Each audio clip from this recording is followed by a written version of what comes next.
Morning. Hi. Courtney's our special guest speaker tonight.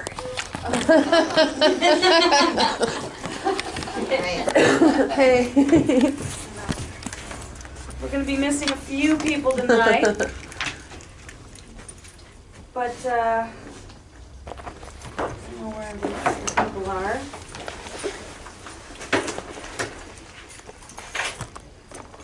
How you guys doing?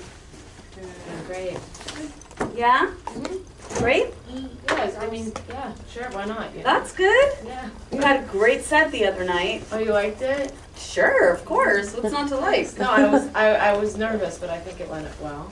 Everyone came, so You didn't seem nervous.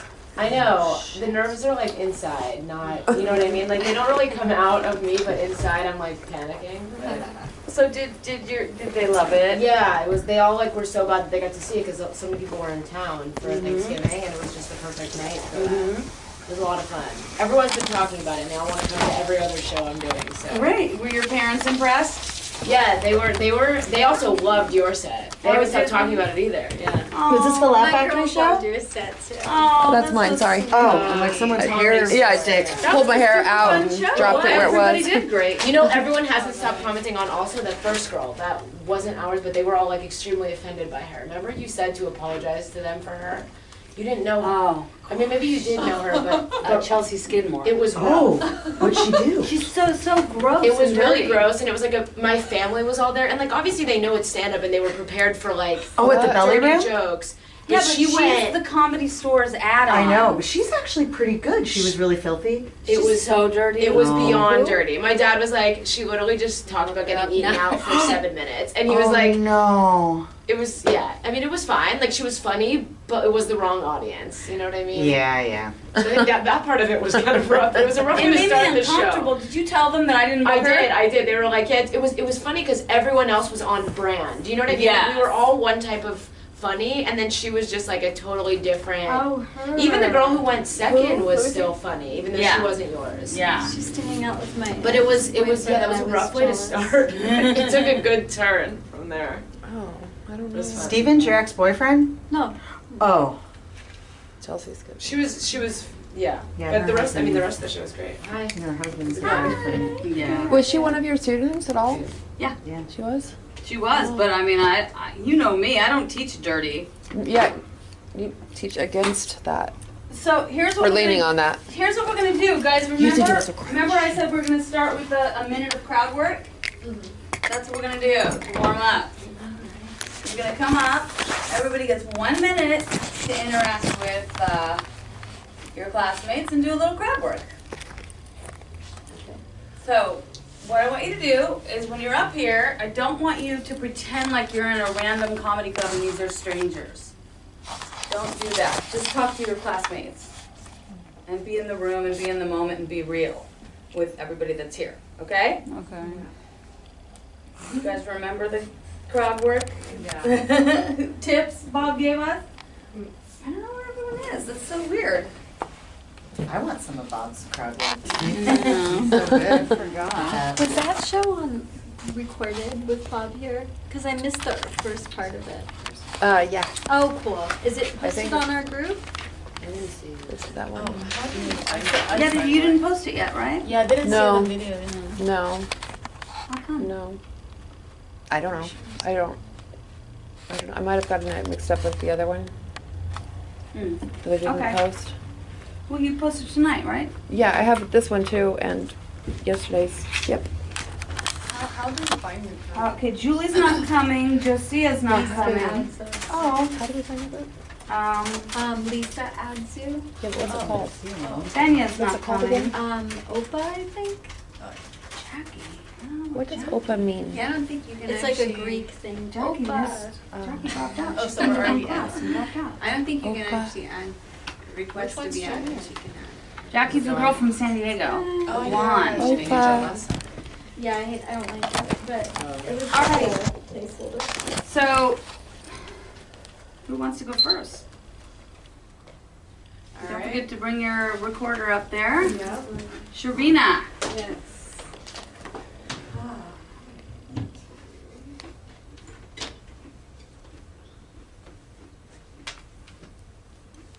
usually has 12 people in it. Oh, wow. What's Yeah. going on today? People maybe aren't home back from the holiday yet or something. I'm so glad. I almost texted you and told you I wasn't coming tonight, Oh. but I'm here. Put your mouth a little closer to the mic. Oh, here we go. Okay. All right, you ready? Yes. Go for it. So, oh wow, you guys are just. How are you guys doing? It's after the holidays. Yeah. Oh, you look really happy. You had a great holiday. Yeah. Yeah. Your family came in. You stayed in town. Yeah. Yeah. Cool. That's why you're not sick like me. I flew all around. So. You don't want to tell the audience you're sick. Okay, I'm not sick. Oh, thank you. Let's just throwing it back in my almost. Or the comedians getting after you. As I get there. Yeah, we have. You don't usually use the mic when you're sick in here. Oh, okay. I totally washed my hands. I did not cough. And sorry. That's why I almost didn't come, because I was thinking about you guys. Okay. So we can put more extra hand sanitizer on there. Anyways, there we go. But no, we can give you another minute because we talked in the middle of your thing. Oh, gosh. You got to engage with people, right, Sharina? You got to ask them questions. I mean, what do you think, Courtney? Any tips? Yeah, I mean, ask questions. The more you get them to talk, the more you can rack your brain to think of something funny to say in that moment. So it'll come to you, and you feel like it's forever, but it's really not. Okay. You feel like it's really long, but it's not. Yeah, but also don't say how you guys doing. That's not a good. That's just a hacky line. So Yeah. anything but that. Yeah, this is actually really hard. Yeah, This it's is not hard. easy. It's not easy. What you got going over there? What you on your phone? What you looking at? Just what time it is. Oh, what time it is? Cause you waiting on a phone call. No, just seeing where everybody is. You're seeing where everybody is. I'm wondering.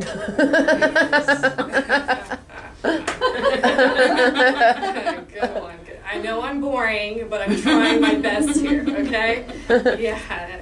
You're scared of me, aren't you? That's why I walked. Please don't know. You're not. I'm just afraid of germs. Oh. Okay. Yeah. I don't have cooties.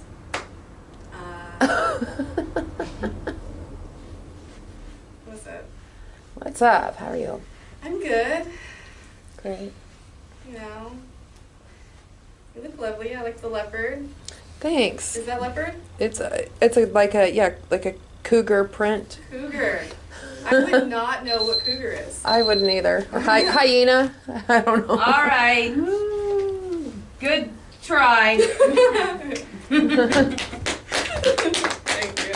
You gotta use your personality to engage with people, you know? Mm-hmm. You can't, I mean, this is stand-up. Oftentimes, you get up on stage to do a show, and your act is not working, so you have to go into the crowd. Yeah. So you gotta be able to, like, loosen up and have fun and ask questions, and, you know? Yeah. Okay. All right. Christina, Oh, really? give it a shot. I have a headache. You don't wanna, I took some time. you don't wanna record? Oh, yeah. Sorry, see. Yes, thank you for reminding me.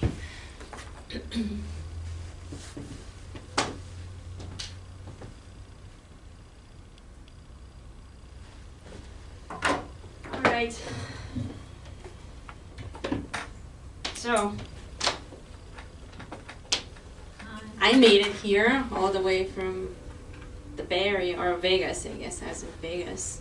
What happened to the other people? That's not fair, right? Right. Slackers. But you guys made it.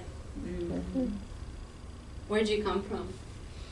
I forgot your name. Fernanda. Me? Fernanda. That's right. How could I forget? Hollywood. Hollywood. Yeah.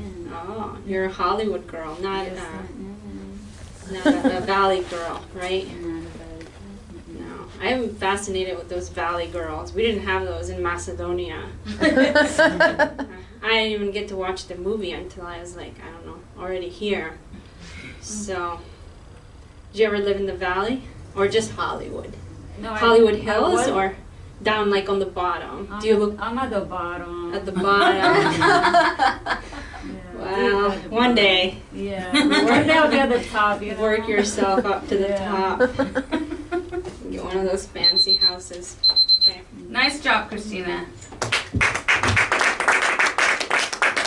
How'd that feel?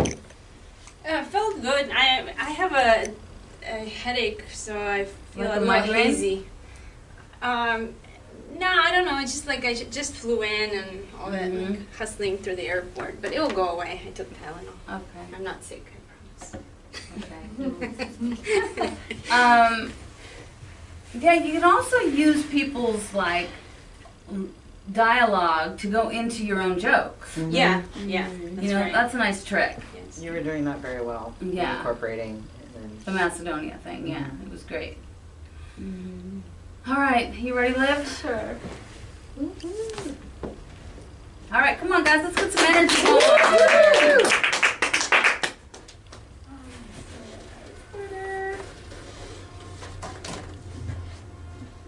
Hey, ladies. All right, where are my single ladies at? Right here. Not two out of this whole room. Yeah. Did you meet your boyfriend in LA? Yeah, I did. How the hell? How does that happen? Dating app. Really? Which dating app? Hinge. Hinge. Okay, I was on that for 3 whole days. Got a dick pic the first 10 minutes I gave out my number. Swear to God. You must have taken the last good one. How about you? Where did you meet your guy? At a bar. But I A did bar? online dating for a long time. I paid my dues, trust me. But you ended up meeting someone in real life at a bar. Yeah. See, that's what I want to do, but I don't go out or do online dating, so I'm pretty screwed here. What about you in the back? How did you meet your man? Outside of band practice for his friends. Oh, you like My the friends were rockers hanging out with his too. friends. Oh, so you have friends. Friends of friends. Great job, Liv. Yeah. Really funny. And revealed a lot of stuff about yourself while you were up there, so we got to know you. Oh, good stuff. Right? Yeah. All right, Danny. All right. Hi, everyone. I'm just gonna wash this off a little bit. She's a germaphobe. I'm a It's germaphobe. nothing personal. Nothing personal. Germaphobe. Have any of you also eaten romaine lettuce this week? Can I get a show of hands? So I'm a hypochondriac and I ate some. Jury's still out on if I'm gonna make it till tomorrow. Anyone have ground turkey? No? Jenny O also had that. So you have an interesting family, right? Did you have Thanksgiving with all them? With it, yeah. Any fun stories from your sister? So it's like my other family. I didn't Oh, have okay. my family. And you had a first vegan Thanksgiving, right? I did. What does one eat at a Oh, vegan Thanksgiving? God. Well, she made pot pies that were also gluten-free, so they were pretty much inedible. Okay. May as well just have romaine lettuce at that point, you know? Yeah, all right. Well, trying to think what else I could talk about. My Thanksgiving consisted of driving around with my mom to see all of our neighbors' houses that burned down. Did anyone else have the same experience? No? Cool. Aww. Just me. Good job, Danny. Thanks. Fernanda. All right, single ladies and married women. What's up? Girl, I feel you. I'm like old school because I still believe in love, like, you know what I mean? Like finding the Prince Charm down the street, like in the movies, like, and then like you remember like Sex and the City, Charlotte? Like, come on, that doesn't happen anymore, okay? But anyway, how was your Thanksgiving? Mine? Yeah, because you're like, I'm like, girl, something went down, tell me. I had my little cousin who coughed in my face the entire time, but I accepted her love because it was Okay, just stay away from love sometimes, like, you know, because it can give you some bad vibes, but I actually had a really good Thanksgiving, guys. Oh my god, so like I came so many times, like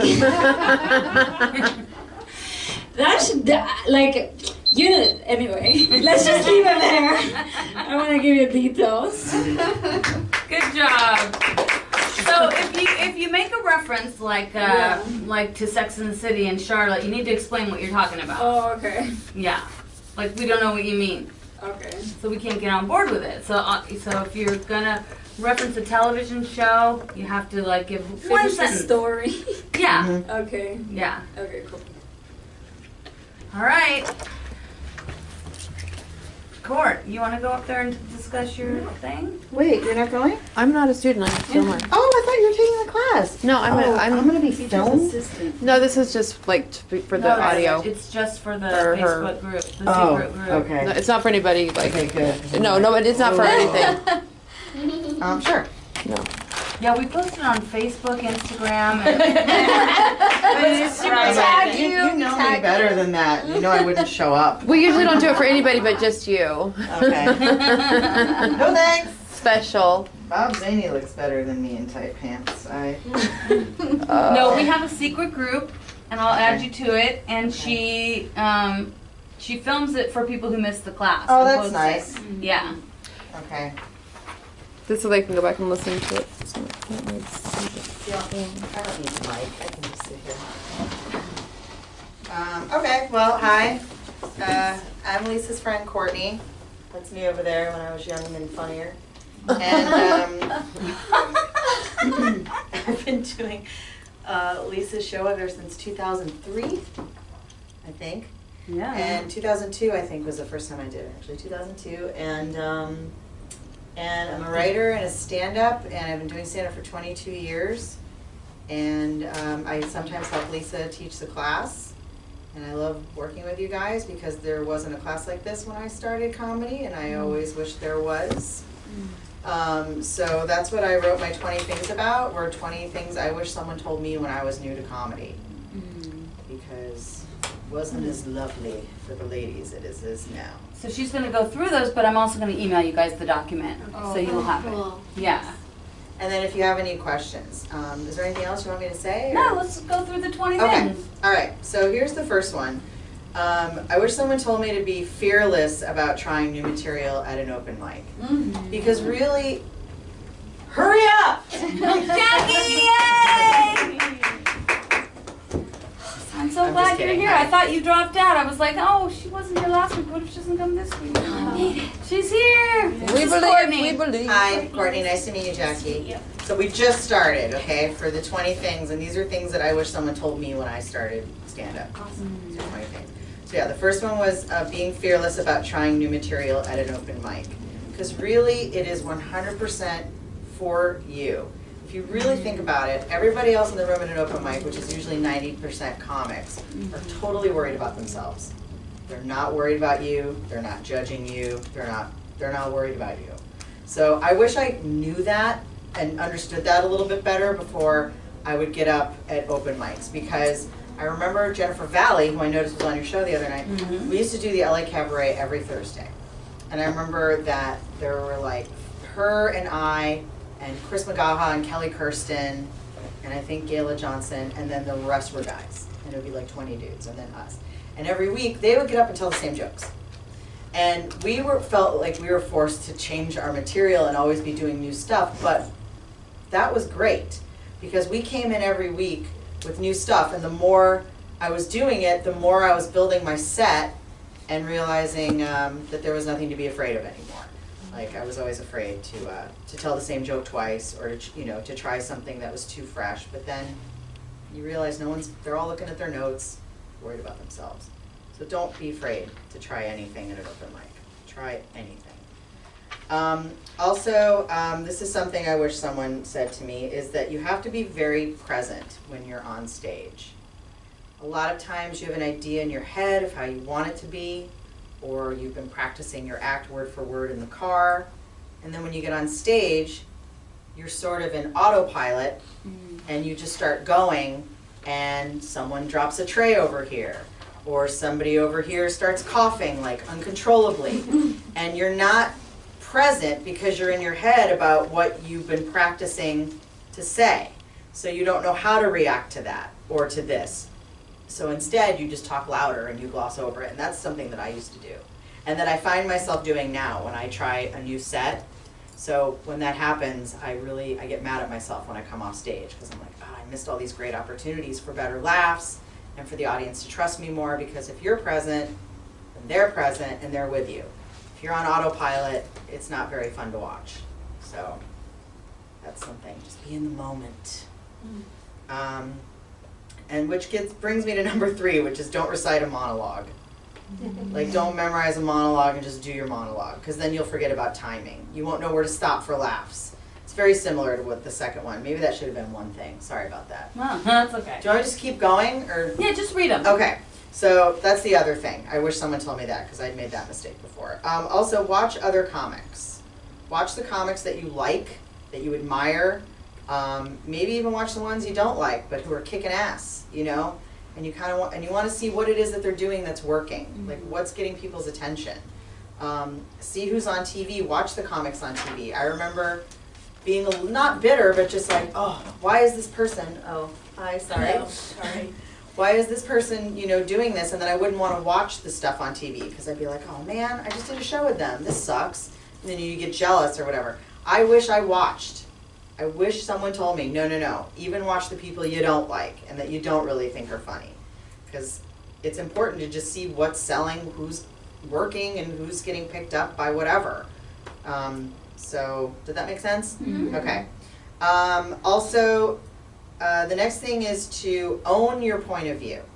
And I remember when I first started, Jamie Masada would always say to me, you need the point of view, sweetie. You have to have the point of view. And I was 21 and I had no fucking idea what that meant. I didn't know what it meant. I didn't realize that what it meant was that what I say and how I feel about something is enough to carry my act. I don't have to say what I think people want me to say, or what I think I should say. That's not my point of view. You have to be totally true to yourself and your point of view, otherwise you're just going to be another cookie cutter comic and it's boring. And Louis C.K., even though he's disgusting, he always tells people to make it personal. And Lisa's really good at teaching this. Personalizing your act, because that's what's going to make it interesting and different. And that's where you find your point of view. I think that's one great thing about your class, is I wish I had a class like this to discover my point of view and help find my voice instead of 10 years later. Jamie Masada owns the Laugh Factory, by the way. Yeah, Jamie was my manager when I was new. He used to, does he still manage comics? I don't think so. He used to. Okay, so, yeah, so I wrote, don't write what you think you're supposed to write, just write what you want to and what you care about. As long as it's important to you, then whatever. Okay, if you think it's funny, then don't be afraid to try it. If it's making you laugh and you think it's funny, try it. I mean, sometimes I find myself cracking myself up on stage. Maybe it doesn't work, but whatever, I had fun. And at least it's entertaining. Even if it's not like the best joke ever, it's like when people crack on SNL, the sketch bombs, but they start kind of laughing, and then it makes you laugh. So if you think it's funny and you're having fun, then that's all that matters. I mean, if you do it 5-6 times and it's completely eating it, maybe it's time to toss it, but at least give it a few tries, as long as it's making you laugh. Also, if you're having fun on stage, so I sort of said that also, if you're having fun up there, then the audience is going to have fun. If you look terrified, if you look bored, if you're angry, or you don't want to be there, it's going to translate so fast, and you'll lose your crowd. You'll lose your likability. Why should they be watching? People start looking at the floor, ordering a drink, But if you're having fun, you don't have to necessarily be crushing it.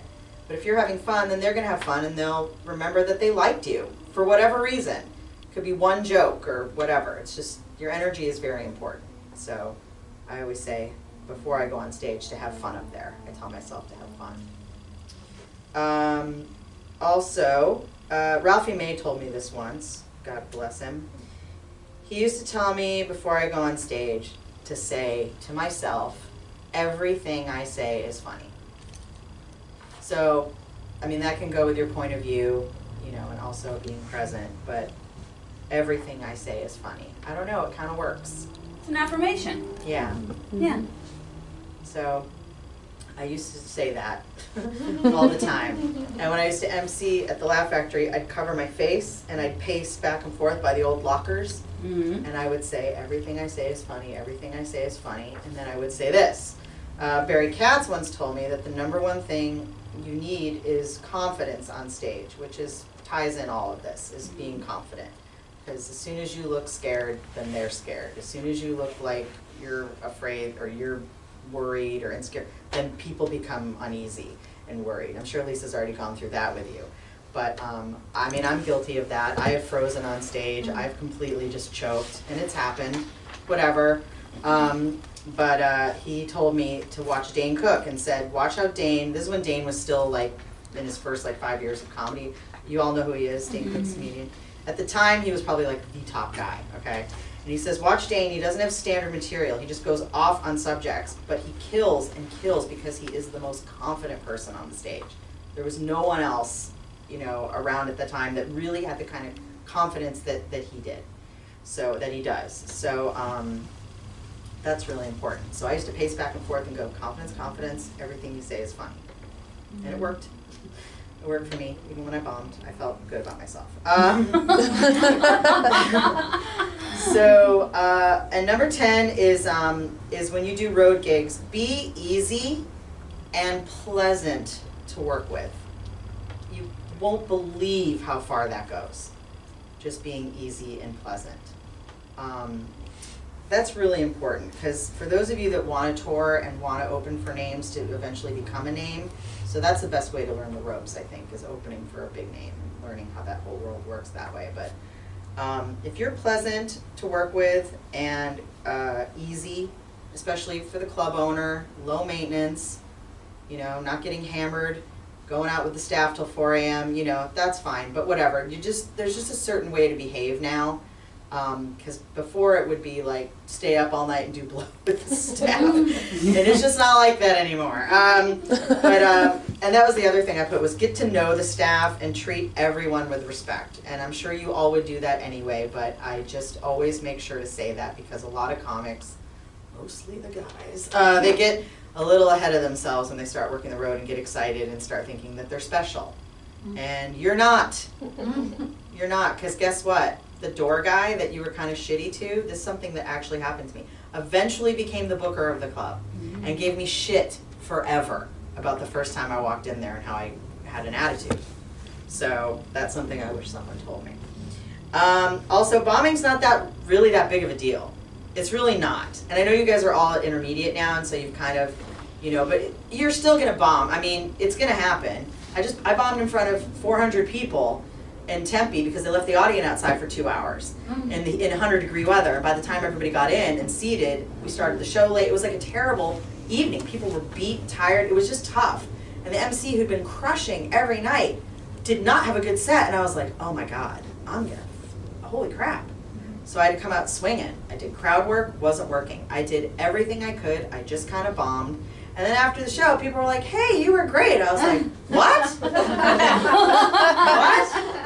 That was the kind of set where I had sweat going down my back. Like, but you know what? It's not a big deal. I already forgot about that until I brought it up just now. So, it's true. It's not a big deal. Because no one remembers the person who bombed. They remember who they liked. They remember who made them laugh. So like sometimes you bomb, you just gotta put your head down and go. But don't worry, no one's going, did you see the girl who bombed? Oh my God, we gotta put that on Twitter right now. Like, that's not gonna happen, as long as you don't make a big deal out of it or draw attention to it. It's the same with bookers. Like if someone sees you once and sees you bomb, they're not really gonna remember you. If they see you 5 times and you bomb all those 5 times, that's not good. That's not good. But really no one really remembers, so it's you that remembers. Also, write every single day. That's something everyone who comes in here is gonna tell you. I'm guilty of not doing that. So do that, write every single day. You're gonna get bored with your act, I get it. You're gonna have to do the same act over and over because this is LA. So just keep writing, at least keep yourself happy, have something to bring to open mic, to get your yaya so you can cheat on your 5-minute set that you're supposed to have sex with every day. Okay, and never turn down stage time. Al Del Benny told me this because I turned it down once because I felt like I wasn't ready. And he goes, the first rule of comedy, never turn down stage time. Never. Someone offers you a gig, take it. Take it. I can think of very few reasons for you not to, you know, but if it's a crowd you think that you might not do well in front of because that's in your head, then you get there and you do great and you're like, oh my God. Like I got booked on Latino night at the 10 p.m. Improv. And I'm like, why am I here? But the booker's like, this crowd loves women comics. It's like 70% women. This crowd's mostly women. So women do what? Vicky Barbalak's done it. And we're not Latina, you know, but we did it. And one of the best shows I've ever had. But I was like, oh my God, but I'm not, you know, it doesn't matter. You know, you never know. And then I did military shows, and I'm like, I'm great at this. No, I'm not, and I haven't done one since. Anyway. What if it's like a bringer show, and you're not confident that you can continue to bring like the people like to keep on coming? Oh, well, that's different. Okay. I mean, if you can't, if the stipulation is you have to bring people to get on stage and you can't, then that's just how it is. I mean. Yeah, I have one of those coming up, and it's like they need 8, and it's like during the holidays, and Yeah. I'm worried that I'm not going to be able to get the 8. Yeah. So I've said yes tentatively, but like I can't. You know what? It's one of those things where it's like it's a weird. Whose show is it? Rachel's. Look at Bert's back room. Oh. She has a show at the Comedy Store, and she asked me to do it, but it's at 10 p.m. on like the week of Christmas, and it's just like. So I was ask like, her if you can bring 3. yeah, because it's like I have probably 3 and maybe 4 if I like. I know 8's a lot for like that week. I was like any other time I could get people, but it's 10 to 12 on a holiday week where most of my friends are out of town, and like even the people that are here, it's like family. That's the only time when it puts you in like a weird position where like my gut was to say yes to the stage time, but it puts you in sort of a bind when you have to bring. That was my same question. Yeah, there were a lot of bringer shows when I was new. There was like 1. So that's something that is a little bit foreign to me. Oh. But Oh my God, there were all bringer shows when I was starting. No, there weren't. For me, there were. Really? All of them. I never Dave did bringer McNair's shows. at the Ice House and Sam Brown's and. Oh, Sam Brown's was, You had to pay for your industry to do Sam Brown's show. Yeah. It's part of paying your dues, is doing bringer shows for years. Yeah, well, yeah. I mean, I was a little bit spoiled. I got stuff I wasn't ready for, so that's another conversation. But if you can't, just ask them, or just ask the booker. Hey, I can't. I can only bring 2 people. Whatever. See what they say. Yeah, that's what I'll do. I'll ask her. I'll be like, if I can only, I could probably for sure get 4, but it's like 8's a lot on a. Yeah, I understand that, but I'm saying like if someone's giving you a spot or puts you on a show or offers, you know, hey, you want to drive out to Palm Springs for the night and do this gig. Sorry, there's no hotel. Go do it. Yeah.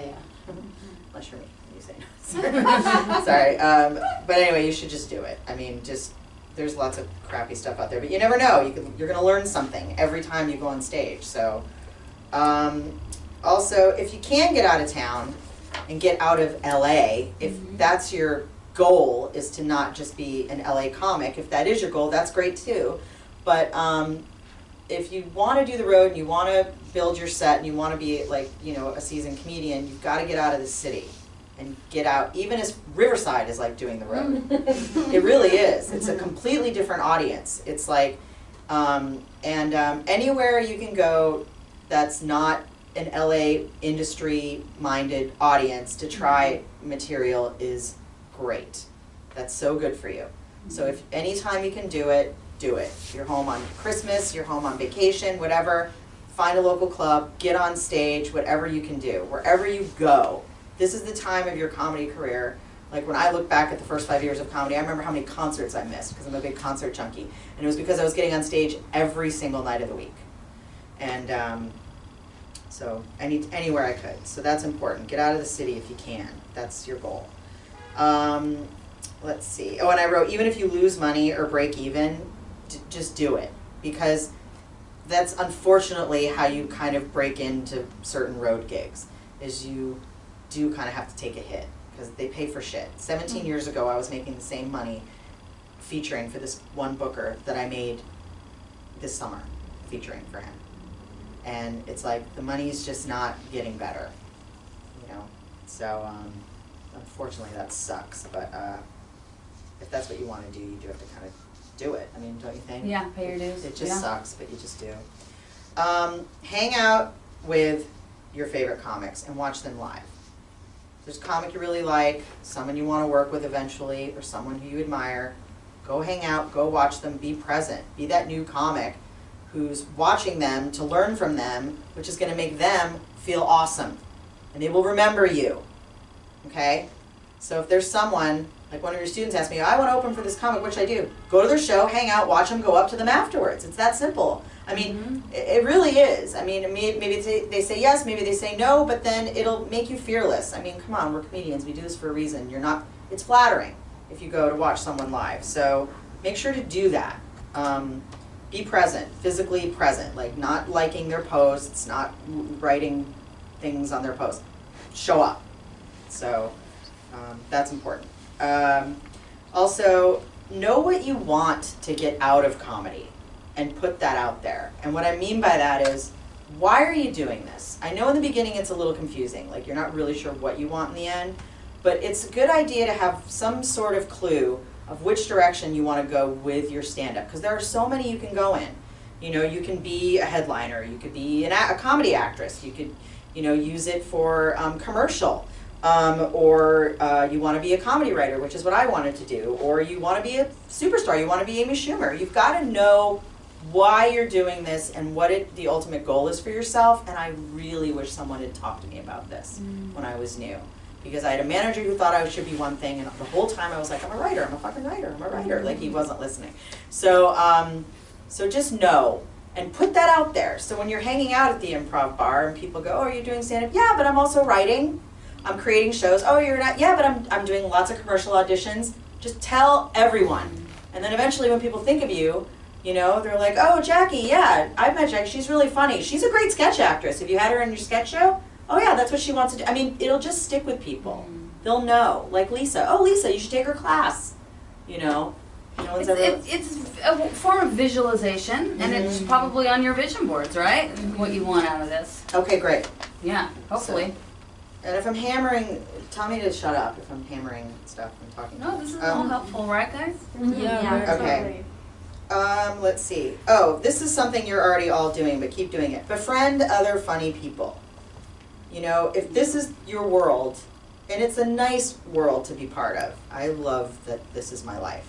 I love that these are my friends, you know. So if this is the world you really want to be in, then make friends in it. Befriend other funny people. You know, like someone said, I read this thing online about a comic told another comic, don't be friends with anyone who's not funny. And he was like, that's fucked up. You know what I mean? But then he realized as his comedy career went on, he realized he didn't have any unfunny friends. Yeah. Like everyone he was with was funny, because if you're going to do this and you're going to be good at it and you're going to make a living at it, you're probably funny.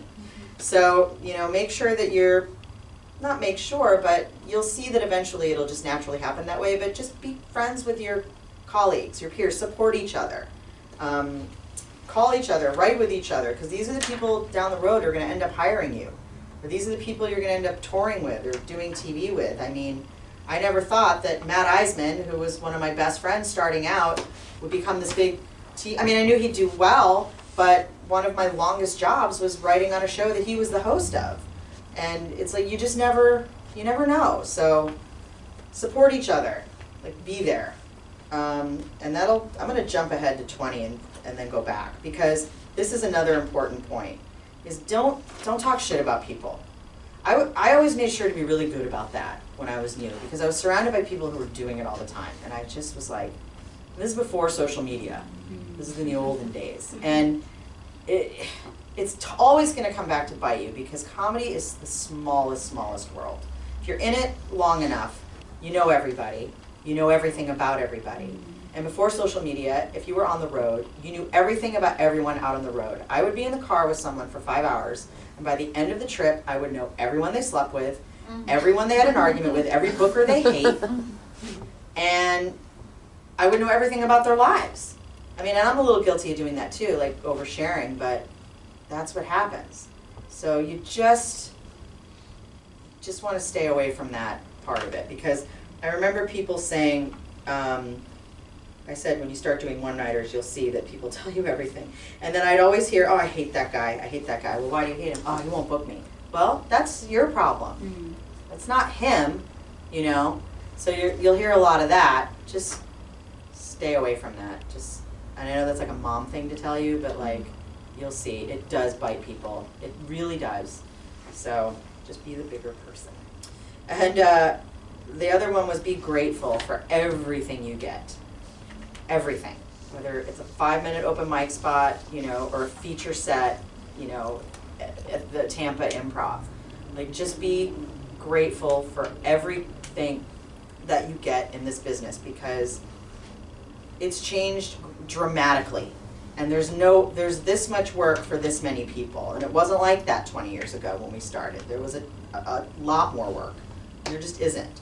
So if you get something, you get hired for something, be grateful. I mean, don't be over the top, but look at Lisa's corkboard over there. That goes a long way, a thank you note.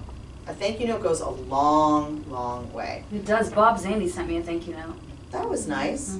Every time. Does that mean I have to send it? I talk to you every day. And I'm like, great, I've never sent you He one. mailed it to me. That's sweet. Yeah. Bob's a classy He said, guy. thank you for letting me teach your class. Aw. Yeah. Bob's great. So that's important, to be grateful, to be gracious, to say thank you, send a thank you note. That's who people remember. They remember, again, the person who's easy and pleasant. They remember the person who sent the thank you note. I know these are kind of life lessons, but they do apply to stand-up. And there are also things I wish I knew when I was 20 and 22 and I thought I knew everything, you know? So I wish someone told me this stuff. Also, remind people who you are. Remind them that you're there. No one's worrying about you. No one's thinking about you. No one's going, I wonder who I should call for this job. And they don't know. So remind people that you're there, and don't be afraid to ask for help. I think that also goes with going to see your favorite comics and befriending people. Don't be afraid to ask for, Lisa tells you this, to ask for what you want. But that's one way of doing it, is just reminding people that you're there, checking in with them. And a lot of people go, I don't want to annoy them, I don't want to bug them. It's just an email. It's just an email. It's not like you're showing up at their front door. Don't do that. But like, you know, and it's the same as going to see the comic that you like or admire, that you want to work with.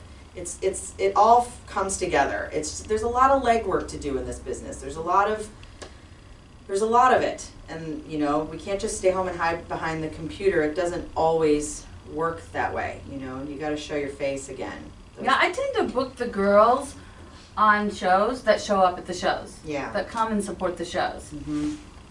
That does go a long way, to see them there, like, you know. Mm-hmm. It does. I still do that.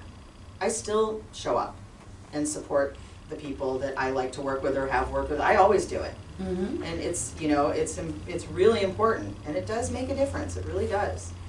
So those are my 20 things. Does anyone have any questions? Okay, bye. I had a question. When you were talking about, like, know what path you want to go down, what if you don't know yet? Like, should That's you okay. just try out a bunch of different stuff? Just, try it, see what fits. I mean, see, like, what you enjoy doing the most, what comes the most naturally to you.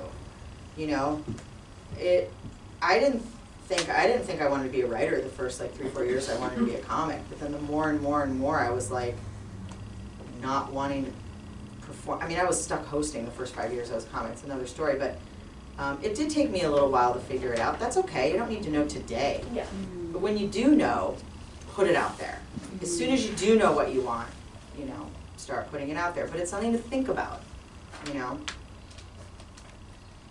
Do you ever still get nervous when you go on stage? Because I feel like I'm still very new at this, and I just feel really anxious before.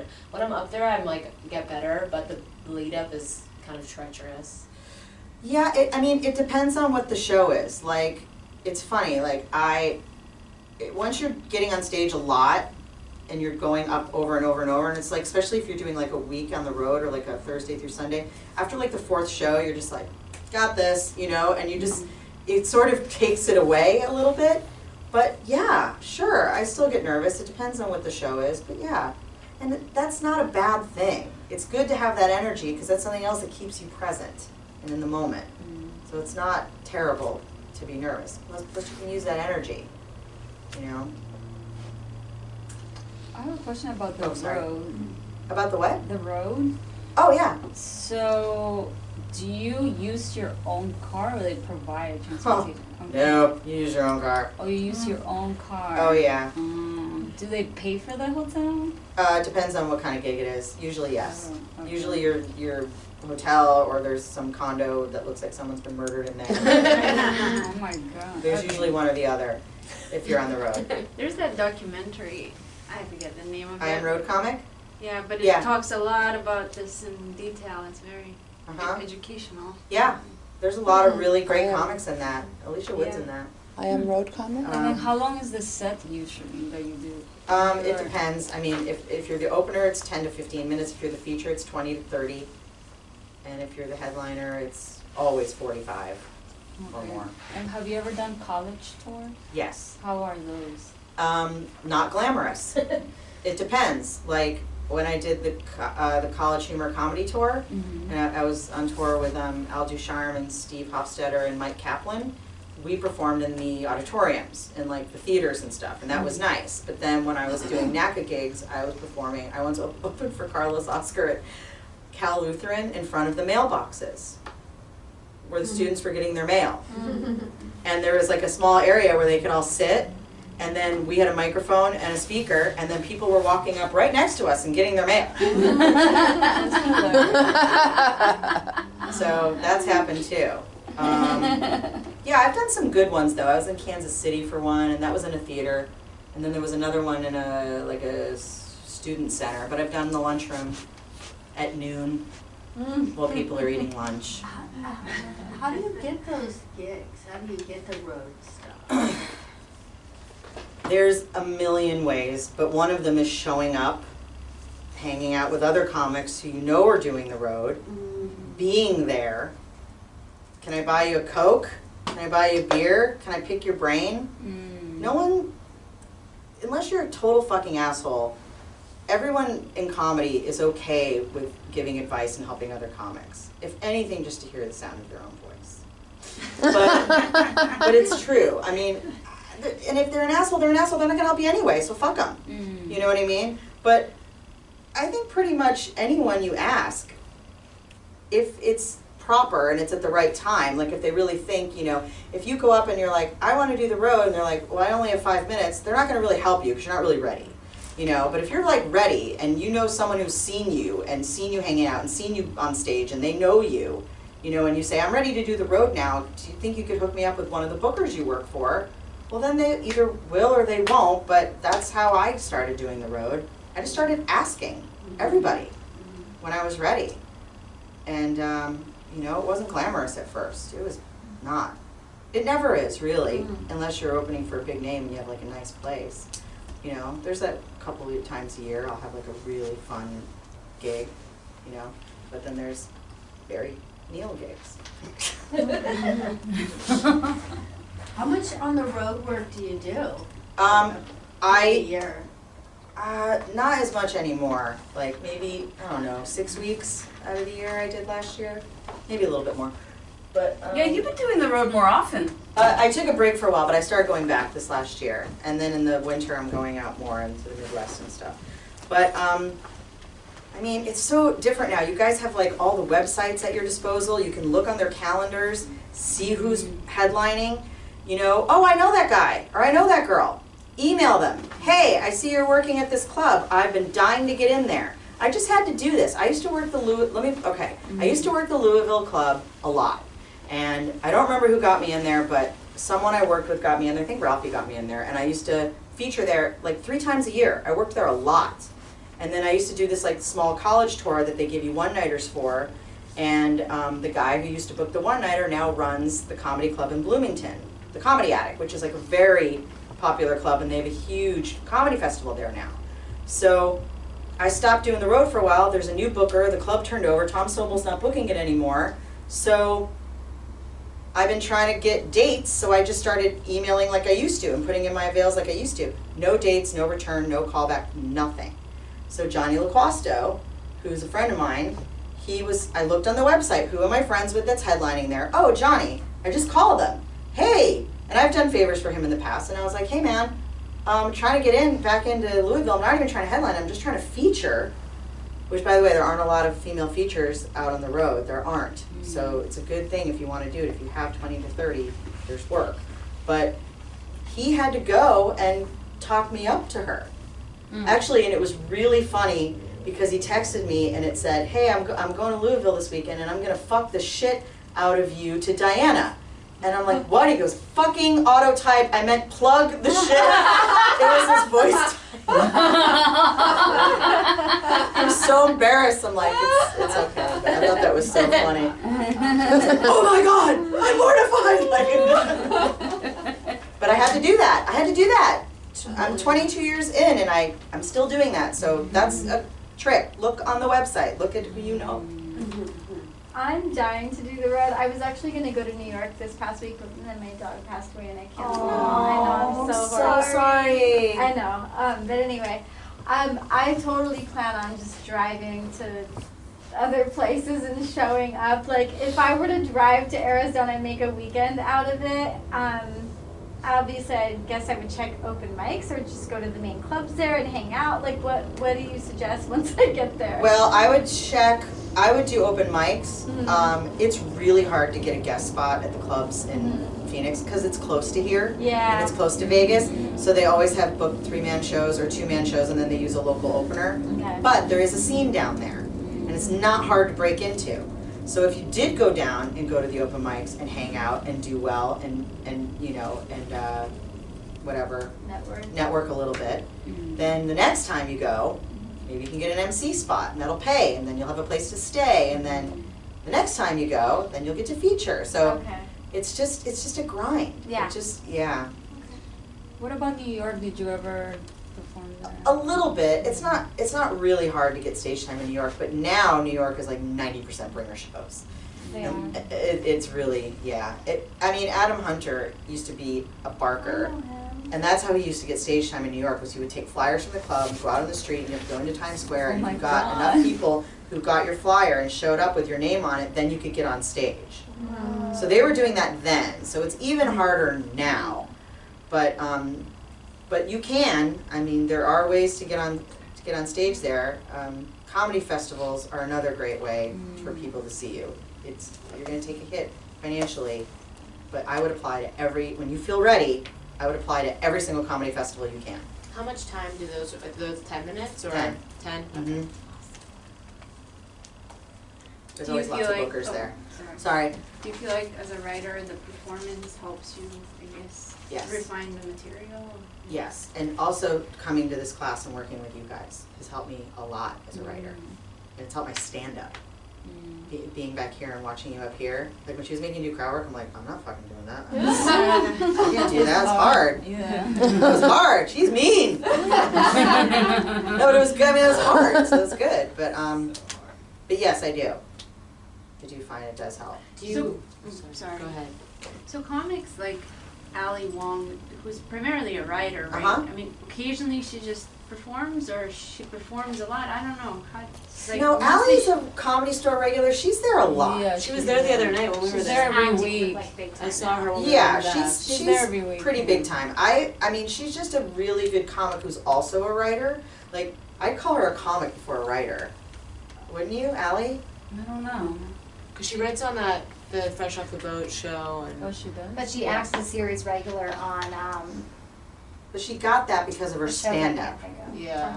She didn't, like, submit a script and then start doing stand-up. It's usually the other way around, except for that girl from Robot Chicken. She's, like, killing it. But she doesn't do road, like, she's not done the road at all, right? Who, Allie? Allie. Oh, sure. She has? Oh, yeah. specials. Yeah, you can't put out a special unless you test out your material in at least, like, 20 cities. Oh, wow. I mean, you have to. You can't just do your set at the Comedy Store and then do a special. Netflix is like, fine. No way. Yeah. No, you got to put it out there. I mean, Kathy Griffin, I just went to her one-woman show. I would call it that more than a special, and it was 3 hours long. Wow. And she toured the world with it. I mean, she was in Australia, she was in the UK, she was in Ireland, and she ran that shit for like 8 months before she recorded. Wow. So, yeah. Yeah, so Allie had to be out there. I mean, unless she's a magician. I don't know. Yeah. Sorry. No, go ahead. Do you how do you struggle with writer's block as a writer? Because sometimes I feel like I have these ideas, but I don't know how to write them into something funny. Yeah, I'll say that. I'll say, I have no ha today. That'll happen to me at work sometimes. Where I'm sitting there and I have to write something funny and I'm like, Yeah, it just happens, but it goes away. I mean, it's usually one day. It's not like a month. If it's a month, that's not good. But it's just one day. It's just one day. You just pick it up the next day. Just put it away. Sometimes you write something and you're sick of looking at it. Put it away and don't look at it for a day or two, and then get back to it. And then you have like a fresh set of eyes. It's almost like a different person's looking at it. You ever do that? You go back and look at jokes you wrote like a long time and you're like, this is funny. Did I write this? Yeah. So just step away from it. I mean, that's the best way to deal with it, I think. Yes? From, maybe this is sort of like two broad strokes, but from a production standpoint, what do you think the best way for somebody to approach a comic like you guys or anyone who's established to be in a show? So let's say that I was like putting together a show of like all very funny women. I was putting out a pretty funny woman show.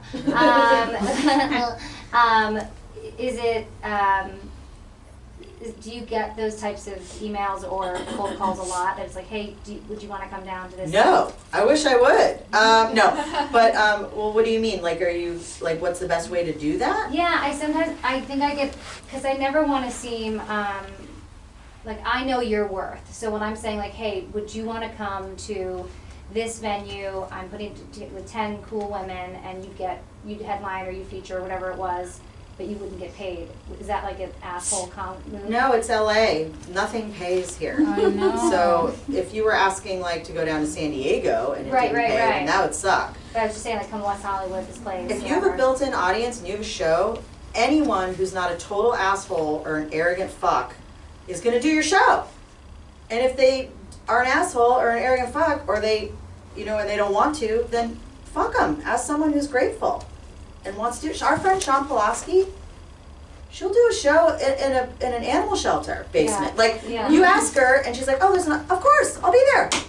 She'll do any show. She doesn't have to. She doesn't need it. She'll do it. You guys should see her special. She just put it out herself. You should watch it. What is it? Is it on Netflix? No. It's on Amazon Prime. Oh, what is it's it? called Stretch It Out. Sean Pulaski. I like her. Oh. Yeah, Sean's someone you should watch. Yeah, I mean, she's a fucking hustler. Wasn't she there the night we did our show? Yeah. I saw her when she walked up the stairs. Yeah. Yeah, watch her. She's a paid regular at the Comedy Store. Mm-hmm. Yeah. It's very rare I've seen for a woman. Yeah, she's been doing regular spots there for almost 15 years.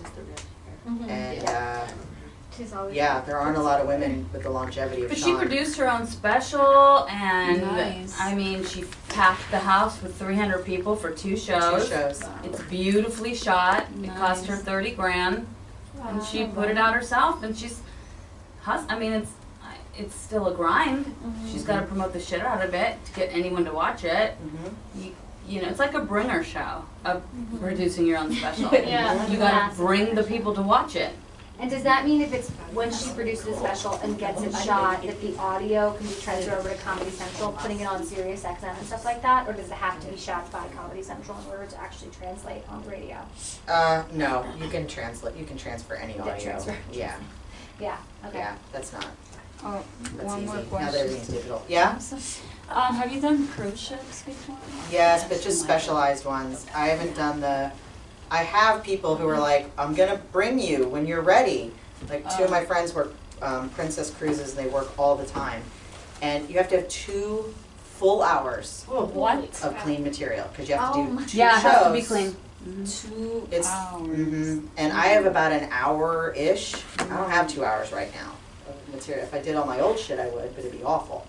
So I'm still working on trying to build that. So it took me a year to build my new half hour, by the way.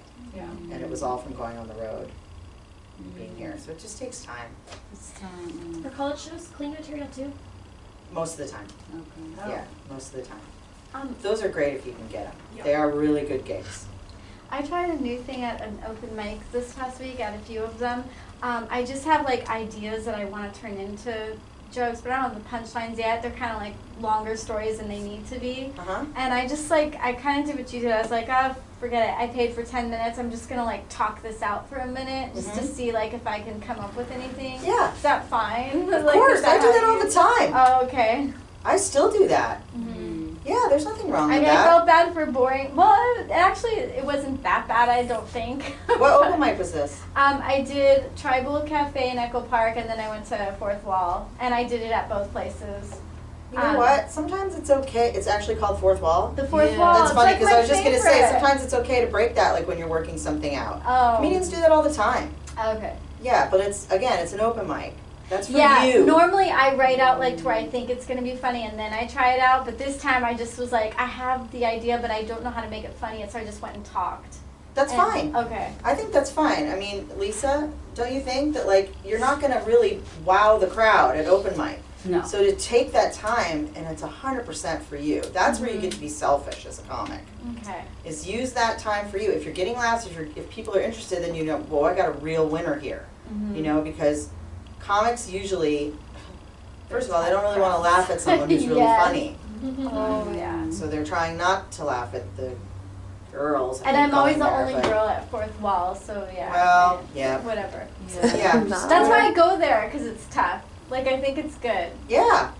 Well, on that note, like, how do you know if something's funny? Like, at a lot of these open mics, no one's paying attention to me, which is, I've learned is just, like, normal. But sometimes I go and I feel like it's really counterproductive because I go and I just do the same thing that I just did in my car and no one was paying attention. And so, like, I didn't get any reaction, so it doesn't really help. Maybe it does help me, but it doesn't feel like it helps me because I don't know if it's working. Are you recording yourself? Yeah, I'm recording them. And I listen to them, but it's like, not some, but like I go to this one open mic, maybe I should just stop going to it, but I go to this one where like literally no one pays attention to the people that are on stage. Oh. It's at the Fanatic Salon and like no one's paying attention there. It's just convenient to my office, so I go. Yeah. But it's just like, I just never really know if I go up, I'm like, I'm paying $5, no one's listening to me. I don't know, like I sometimes have a hard time with open mics finding whether or not something's funny. Do you know what I do sometimes? Don't do this too much, but sometimes I'll do this just to get people to pay attention when I'm in a room full of comics. I had to do some show in Costa Mesa, and I didn't realize that like most of the room was comics because it was my first time doing it, so he put me up on the This Is the Comics, watching comics part of the show.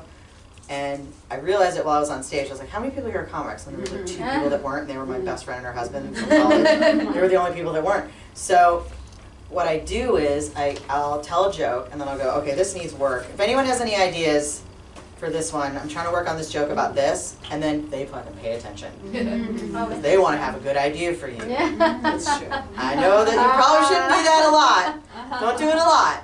But if you have a joke that you're like struggling with, or you really like, and you're having trouble with it, you're not going to get some of the best, advice. But maybe one person does have something good for you.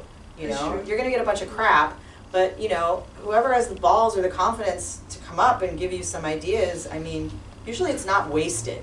Plus, it's a trick to get comics to pay attention. Anyway, is that okay that I said that? Some of the mixed mics, they have very few comics. It's Which mostly- one?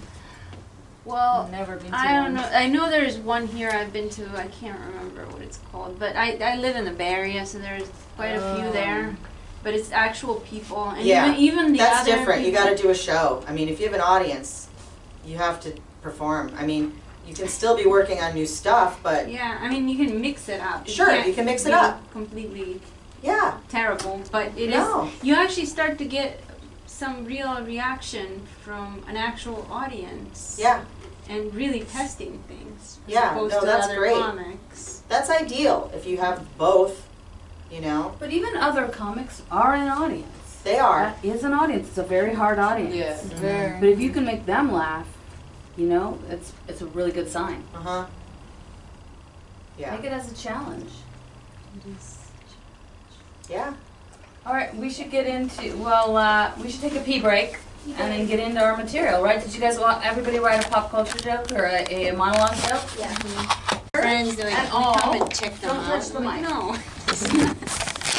They're free. It is Either kinda take them or cold. not. Take 'em. So let's hear the joke you wrote. The topical, the monologue type joke. Courtney has written on several TV shows. So if you have any questions about that kind of stuff, you can always ask her too. There's a little confusion on Yeah, what to do. Like we wrote, some of us wrote monologues. monologues. No, it was a joke. Yeah. Oh, One I wrote a joke, 1 minute joke. monologue. You For, think like, I get a except for late night saying late show night guy. monologues? Yeah, jokes like late night monologues. Like for example. Okay, Jimmy I can Fallon. break it up. Yeah. From I just I tried have to one, write like, want me to try it, and we can just see if it's totally off. Great. Yeah, I have Let's get started. Wait, are we recording today? What? Are we recording today? Every day, yeah. Go to manifesto. Okay, cool. I know, I literally wrote it. This is, I don't want to write anything. Okay. It's too hard to give notes on monologues. You can give notes on individual jokes. So I have a few, like, I have, like, 3 monologue type jokes. I'll start with one. Okay. This past weekend was, or I suppose yesterday was Cyber Monday. Americans spent, like billions and billions of dollars online, myself included. I ended up getting in a heated eBay bidding war with a 15-year-old from Tulsa, Oklahoma, and his mom had to get involved. I ended up winning, but later realized that eBay wasn't even participating in Cyber Monday, and I never got a code or any deal, but I did get a good adrenaline rush. So is that a monologue type joke? I'm not sure. It's topical. It started topical and then it became personal. And it It's became more of a point of view joke. Okay. A monologue joke is usually a little bit more Observational. Yeah, it's more observational. Okay, so I have another one that I thought maybe was maybe it's still personal. I don't know. I talked about I talked about it earlier, but I'm sure by now you've heard that romaine lettuce has been recalled. I hadn't. Yeah, I ate 3 huge bowls of it yesterday in the cafeteria at my office while they were taking it away. I seriously was just trying to eat healthy after the holidays, but it backfired. I guess I'm just going to stick to eating to donuts. Donuts never get recalled. Is that also too personal? I think I'm struggling with, like, taking a topic that's pop culture-y and then making it too personal. Should be more observational. I don't know. No, not necessarily. Okay. I mean, if you were watching like a late night host, like the way they would tell the joke, I mean, this is just like, I'm just putting them all together. Be like, romaine lettuce has been recalled, you know, did you guys read this? The romaine lettuce, you can't eat it. I guess that means I can just go back to eating my other favorite healthy meal, donuts. You know, I mean, it would be like more like that. Okay. Maybe it's not hilarious, but it did, I feel like it just trailed off a little bit. Yeah. Would you say like America? I guess America can go back to eating their other favorite meal. Yeah. So Okay. take it out of personal. So take it out of personal. Yeah, because I was watching a few of them, and like some of them said I, some of them did not. Yeah. So okay, interesting. Good to know. I feel like I only know how to write like sort of things that are pertaining to me at the moment. Which No, that's But fine. It's good exercise to Yeah. write these kinds of Yeah. jokes. Uh-huh. It'll make you a better writer. Yeah. Okay. You have one more? I had one more, but it's I think even more personal. Whoopsie. I kind of was just doing things from over the weekend. So yeah, so this weekend they also included a lot of watching football, which means a lot of family time was ruined by those people who can't do anything after their team loses. Like my dad's team lost on Thursday, so we had to cancel family dinner Sunday because he still wouldn't shut up about that one play. You know, it's still kind of meh. No, that's good. It was going somewhere. Yeah, it was going. I promise. Well, the first punchline was really funny. Okay. I thought. Those people that get, let's read it again. Close.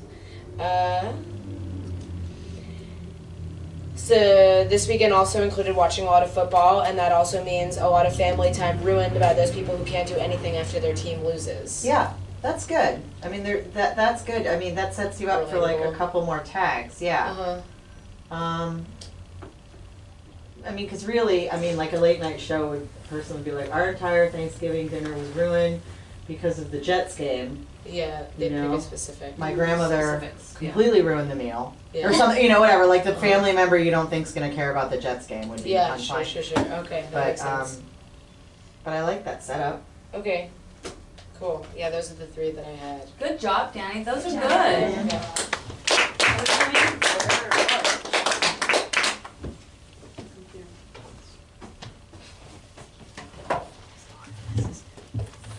Hi, you guys. My name's Jackie. Hi, Jackie. Do you ever feel like sometimes all your efforts in life are much like Britney Spears' hair extensions? Like it's better than nothing, but it's still not quite enough. That's it. And then my other one was, I hate people that are super enthusiastic. Like people that say things like, I'm in it to win it. I'm like, I'm more of a like, doubt it and back out of it kind of a person. That's all I got. So is there a way to do the Britney Spears joke without asking a question? I don't know. I've played with that one for like at least 2 weeks, and I reworded it so many different times, and I can't figure it out. I think it's a good ending. I think you just need to change your setup. Yeah. Not just the question part, but completely. Yeah. You know, because that's like a fun thing about late night monologues is that sometimes the setups are really boring and plain, but then you have something really fun and different. Like it's kind of like Britney Spears hair extensions. It's like just not quite enough. You know, like, oh, did you hear that President Trump this weekend was doing something? He actually showed up for 5 minutes, whatever. You know, it's kind of like Britney Spears hair extensions. Like it looked good and it was a little bit not quite enough. Like that's the late night joke. Got it. Okay. Yeah. I know the setup was terrible. It was like, you can tell I don't read the news. Trump did something for 5 minutes, and I don't know. Stupid. Something dumb again. I had to Google for this. Yeah. It's like, man. But yeah, you could fit that in, don't you think, Lisa? Yeah. What's your second one? The people that are super enthusiastic. The people that say things that are like, I'm in it to win it. And I'm more of a like, I doubt it and I back out of it kind of girl. I think that's part of a joke. Okay. I like the setup of, I hate people who say things like, I'm in it to win it. Like, what game are we playing? I mean, maybe it could be like, the only thing I'm in to win is blank in something, you know. Yeah. I'm in it to win it. And what did you say? I'm more like? I'm more of a, I doubt it and back out of it. We could go back to football fans. We could go back to football fans at Thanksgiving.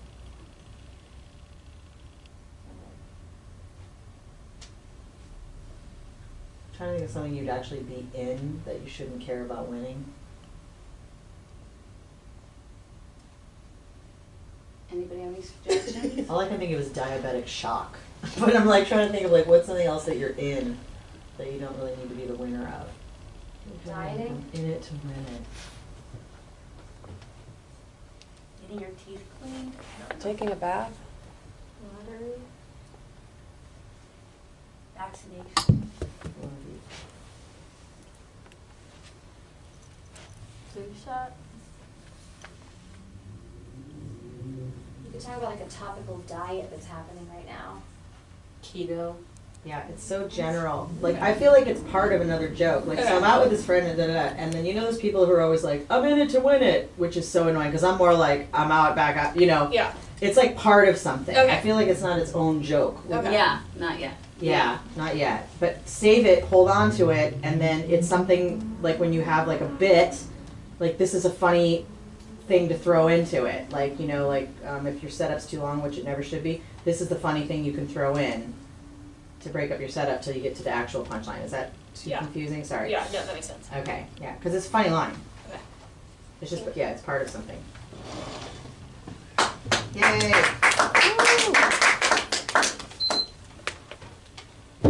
Okay.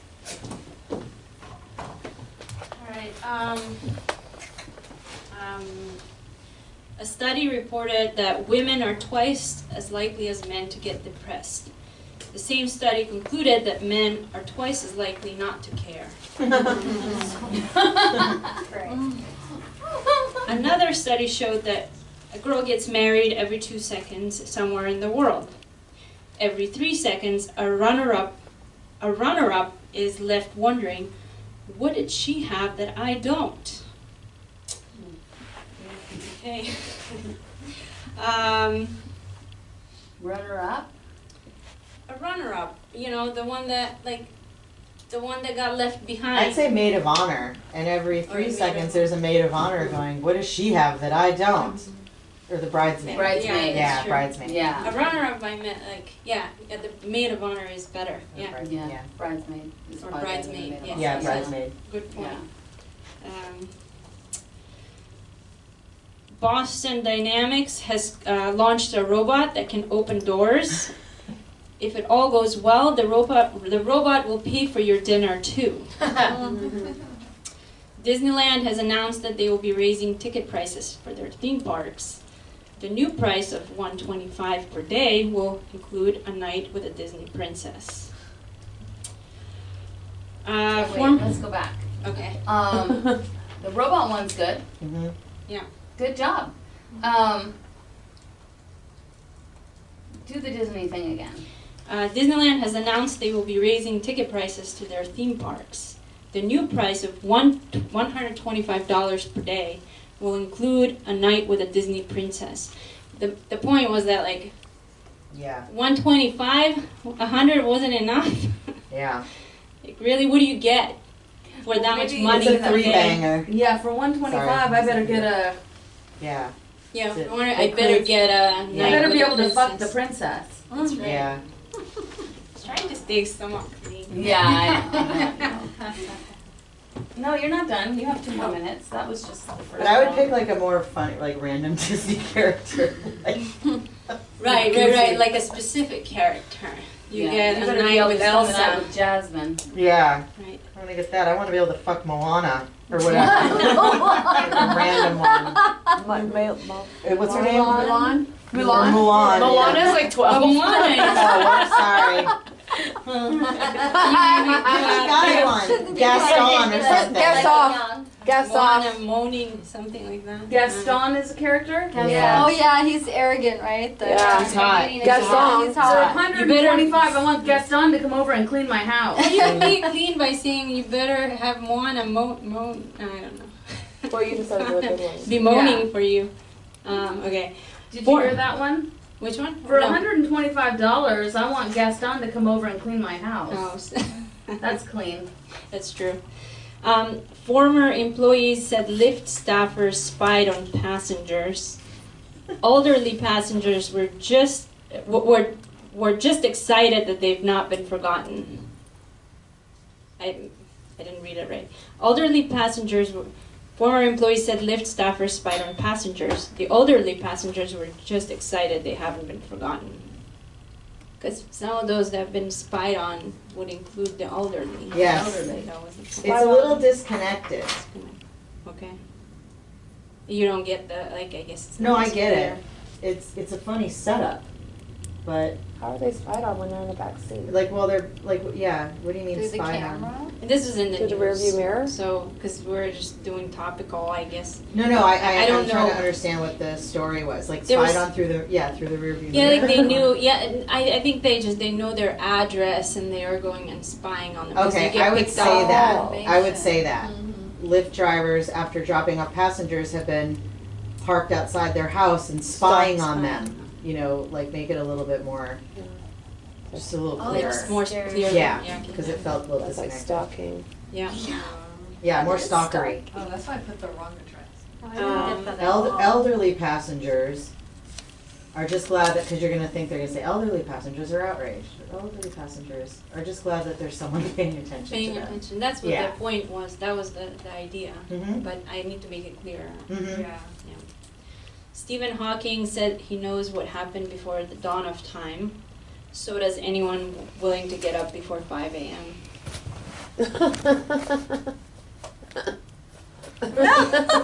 Big deal.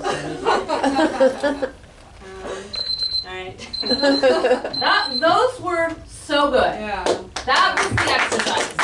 That was great. You're a really good writer. Right. I told you that before, that you're a good writer. Shouldn't be following this. Disneyland $125. Yeah. The what? Disneyland. It used to be 100? It used to be like 99, I think. It's like that wasn't enough, really. But they're not making enough money, Disney. Hi, I'm Liv. Okay. 3 days ago, President Trump tweeted that our policy on illegal immigrants is to catch and detain, no releasing into the U.S. The House and Senate replied with an emoji thumbs up, which is now the official way America approves new laws. Oh, thanks for the smile. I don't like politics, but I was looking at all the late night monologues and they always had stuff, so I tried. Well, that was good. Yeah. That was good. I like it. Well, then I'm going to keep going with Trump. President Trump, in other embarrassing news, President Trump danced to a cover of Stand By Me, which made the Twitterverse uncomfortable.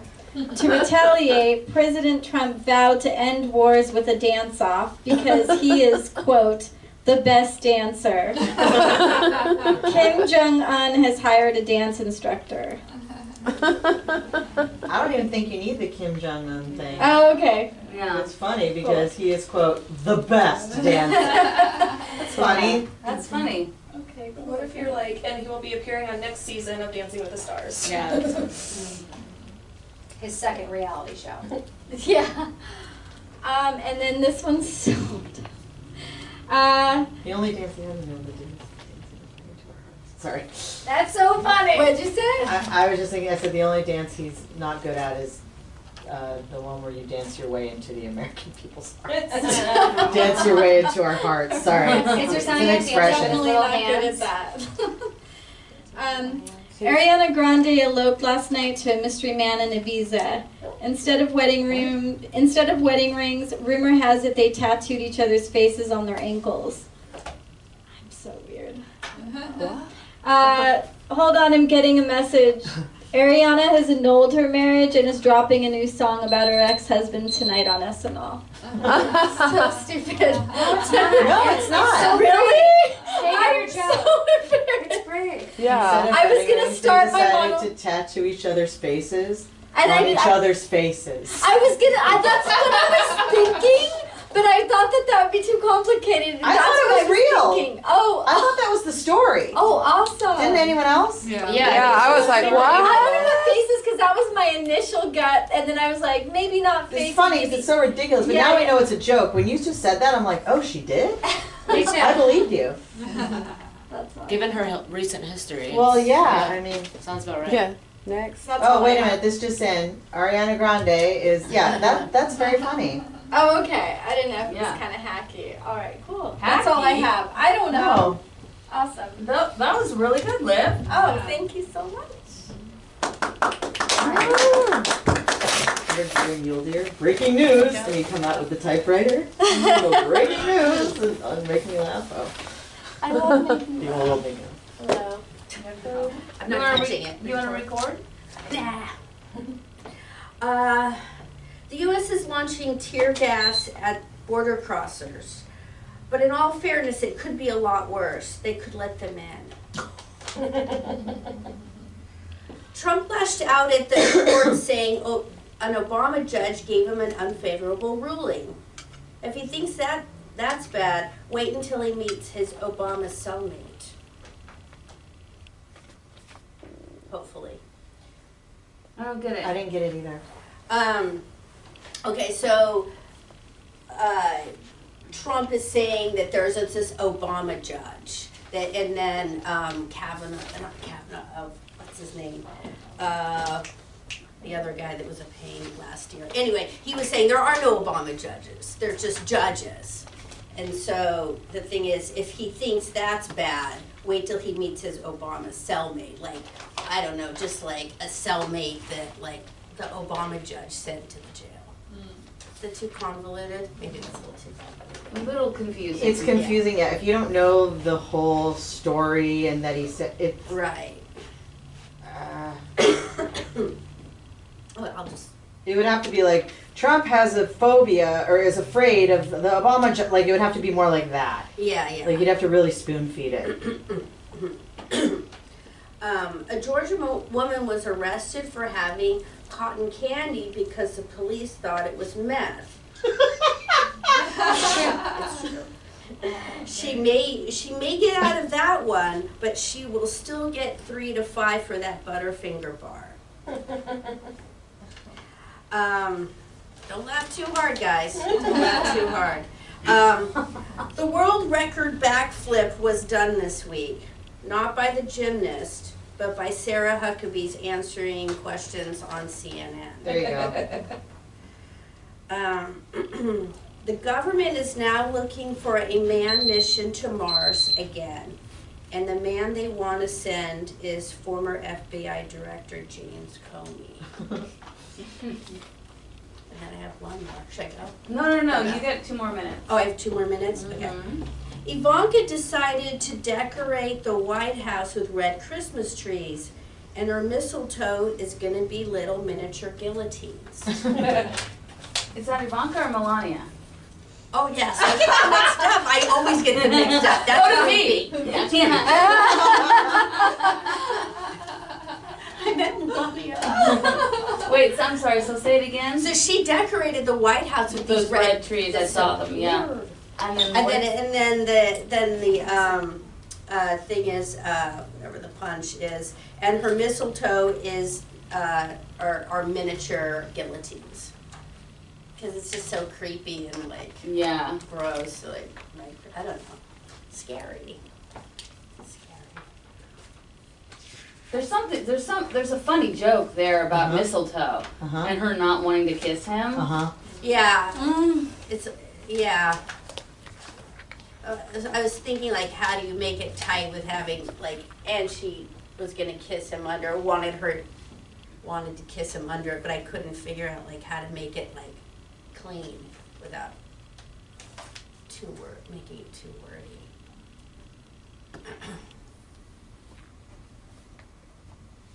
What was a place that Trump would never go?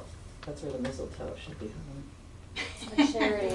Like somewhere where the library. The poor. Anything like that. The library. That's funny. I think the School, water's running in the school. toilet. Oh, is it? I think it's running, yeah. Here, I'll fix it. I just don't want it to overflow. I don't know, I'm not looking at it. Anyway, that's all I got. I do want to make a quick announcement though. I'm starting a little podcast. I want to interview people. So if anyone's interested in being interviewed in my podcast. Nice, yeah. Cool. Huh? What's your topic? Like, what's your... My topic is being interviewed in my sauna. In a sauna? At 170 degrees. Oh, hell no. I couldn't even last 2 minutes. Definitely. So if you want to be interviewed in my sauna, let me know. That's How long? I was gonna say yes until Yeah. until it was 170 Your degrees. pores are I don't like Oh my saunas. god, I that's like hilarious. Steve's room. What? She's doing interviews in her sauna for a podcast. Yeah, so if you want to be interviewed, I don't wear bathing suits in public, but thank you. no, it's No, it's you're a nude. podcast. You're And nude, you don't need to be. a towel. Oh, a sauna. In my sauna. I was thinking at my house. Yeah, no, a sauna. No, in my sauna at my house. Oh, what a good idea. So if you guys want to be interviewed, let me know. Give me your email. Could you lower the By the way, You did a great job with those jokes. good. Thanks. The cotton candy setup is super funny. Go back to that, and the punchline just kind of went so far off that it lost us. But find something else in there. Yeah, that- I would play with that because that's a funny setup. I'm kind of weak this week. No, you're not. I mean, it made a few of us laugh out loud before you even got to the punchline. So that's an evergreen joke that that doesn't actually have to be in the news this week. Oh, no one's ever going to be like, that cotton candy story was from 3 years ago. Because Like, it's not political. right. It's a good evergreen joke. Like a woman was arrested for cotton candy that the police thought was meth. or I don't know the whole story, but I would play with that one because that's really funny. Okay. It's so fucking ridiculous. I mean, right. Like these cops are so. I mean, like there's other things they could be arresting people for that are clearly, obviously not those things. You know, so that could be a But they were funny. examining them. Write a bunch of them. Really? Okay. Play with them. You can make a list and read them off in an open mic. Like police also blah blah blah. Police also blah blah blah. Yeah. And then you can see which one people are laughing at. Okay. Thank you. Mm-hmm. Molly, you want to go? Yeah. That's done. Okay. What do you want me to do? I wrote a monologue. I'm happy to read 2 jokes that I have that I can do Well, topical. go down the monologue. And then you'll stop me? Yeah. Great. We decided. We're recording. Great. Okay. Also, my tow truck man today drove me here. I mean, that is so Yay. kind. I couldn't believe it. Hi, I'm Lila. Well, Thanksgiving this is more of like a Samantha Bee type. Okay. She says with confidence. It's not. Well, Thanksgiving has come and gone, along with the obligatory judgment and self-loathing that comes hand in hand with time spent with family. And so, of course, yesterday, Frosty the Snowman came on my radio because we, as a nation, have a problem with holidays and dates and our obsession with Hallmark. But with Christmas on the horizon, it's got me thinking about the one visit per year to church. My last time spent in this holy place, December 25th, 2017, I was sitting through the children's performance of a Christmas pageant, and there was a part of a story that I still can't really come to terms with. I sat there with my 2 young nephews as the angels came down to tell Mary the big news. She begins to flee because, talking spirits are fucking terrifying, but they reassure her. Dear Mary, don't be afraid, for we come bringing great tidings. A child shall be born unto thee. I'm sorry, what? For me? That is significantly scarier than chatty flying ghosts. And all I can think about is poor little Mary, who must have been thinking, all I can think about is what poor little Mary must have been thinking. In what universe is being pregnant at 13 okay with you? It's like an episode of Teen Mom. I mean, she's probably a starter on the Bethlehem Bobcat volleyball middle school team, walking around with her trapper keeper, and my mom totally talked to me about the birth of bees, and I was totally I was not aware of this whole Immaculate Conception thing, just contraception. I actually decided to save myself. Wait, with who? The father is God, but I'm supposed to raise it with Joseph, the carpenter? We literally went on one date. He's great with his hands, but not exactly marriage material. And then Jesus shows up. And let's face it, he's probably going to be such a dick as a teenager, screaming to Joseph, whatever, Joseph, you're not even my real dad. You can't tell me what to do. And how does Joseph feel about all of this? He's got to have questions. Probably forces them on the Maury Povich show, 5 BC edition. Envelope, please. Joseph, you are not the father. I fucking knew it. I told you I didn't sleep with her. She wouldn't even kiss me on the first date. Mary, Christ, get your shit out of my barn. It's longer. She's sobbing in the corner. I don't even want any of this. I'm in 8th grade. Goddamn angels. Because just like gonorrhea, that child rearing shits for life. Today is Giving Tuesday, and Christine Blasey just donated her GoFundMe money to sexual assault survivors. And let's all just keep it real for a second. Mary deserves a portion of those funds because while she can't remember or understand every detail, it sure as shit happened to her without her consent. So while you're in church later this December, just remember that it isn't just the priests who are doing something gross and illegal. It's the Lord. It's dark, sorry. That's that. No, I love dark. It's good. It's like a good article, or like a blog. Yeah. It's like a really good blog. Okay. You gotta have punchlines at the end of almost every sentence in order for it to be stand-up. Okay. Yeah. It's like a little bit too much like blather. Too many run-on. Yeah. Yeah. I heard it as I was doing it too. But I like the premise a lot. I just like, when you watch these children do the pageant, it shocks me that the little girl I babysat recently was like, I don't understand how she got pregnant because she understands about sex and the birds and the bees. But how do I explain that God was like, gotcha, pregnant? It's crazy if you really think about it. And then it's supposed to be like a blessing. What that did she's you say 13. I said, part of it was like, talk to your mother. And the second one, I'm like, what's religion? I don't know what you think about it. But I said that it's a special story where Mary was excited to take on the challenge of raising the Lord. But she wasn't. She couldn't have been. You know what I mean? And so I'm trying to figure out a way to make it obviously a shorter piece of the joke. But there's the joke right there. We were at a Christmas pageant and the little girl I babysat for asked me. Yeah. And then what you just said. Yeah, that's okay. There's a joke right there. Okay. Yeah, that's funny. I just like the concept of it, and I would want to tie it into my booty call God joke. Yeah. It's just like a religion For sure. thing. And then maybe I can enjoy a time for Chuck to try short little babies. LA traffic was at its peak this holiday weekend with hours spent on the 10 and the 405. Although, let's be serious. It shouldn't be called traffic, it just is. It's your commute. While I'm at it, something's been on my mind. Why is it called drug trafficking? Are they moving slowly with all that cocaine? I doubt it. Okay. This week, Grey's Anatomy talks about how the highest mortality day is Thanksgiving Day. You guessed it. So don't worry, while you're posting those stunning pictures with your happy family around that turkey, you can feel much, much better that you stabbed your mom earlier in the evening. Wait, Thanksgiving as the highest? Mortality is like the biggest injury day. Because like people cut their fingers or hands cooking and stuff, but there's so much fighting because everyone's so wasted, and football comes into play, and she hated it so much she's leaving. I would just come out and be like, more people die on Thanksgiving than any other holiday. Like, just come out and say that. Okay. Because it sounds like you're doing a news report when you say Thanksgiving is the highest mortality rate I know, of I know, any I know. holiday. I mean, which is funny if that's Yeah, the it's bit, fun. but like, people are stupid and they're not going to know what that word is. So Great. I would just come right out with it because that's kind of funny. I never knew that. Shonda Rhimes told me. Yeah. So it's gotta be true. Cool.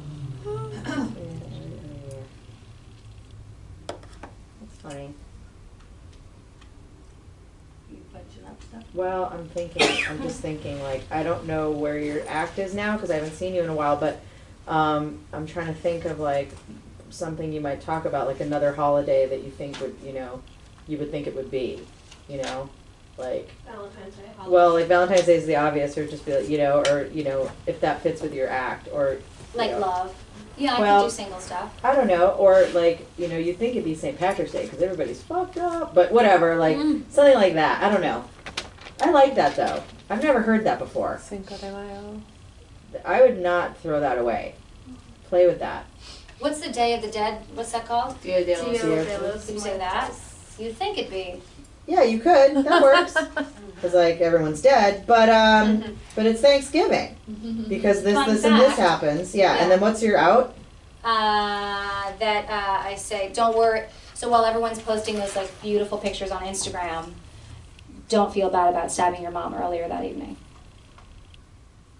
Because lots of people die. Well, I mean, there's a historical significance of Thanksgiving. And murder. Indians. Yeah. Killed. Slaughter. That's true. I also, when I heard that, I thought of like stabbing your mom in the back, almost. Do you know what I mean? Like that was like what I thought the joke We're was. very I think traditional. I misheard it. We have the turkey, we have the Indian corn, or we have the the multicolored corn, and then afterwards we all go out and And we slaughter each other, just like the wasps. Sorry, you can't say that. Could I say each other? I don't know. I'm not sure where it should go, but it's such a funny setup. I'm working on jokes in my set that are about like wasps and how ridiculous like the way I grew up was. Okay. So it could maybe go like, and just like my ancestors on the Mayflower, we murder strangers that don't look like us. Sorry, I hate this joke. Hear me out. Something like that. No one's ever had an accident in my house. We all just sit around the table thinking about killing each other. I don't know. There's something there. That's true, yeah. Or that you did it on purpose. It wasn't an accident.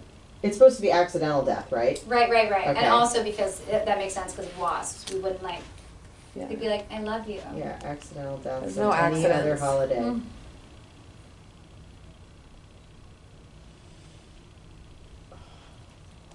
I don't know. I love the setup though. I do So too. keep working on it. Okay, great. Yeah. Thank you. Definitely good. Thank you. Sorry about my Virgin Mary monologue. No, I love the Virgin Mary. I love the premise of that.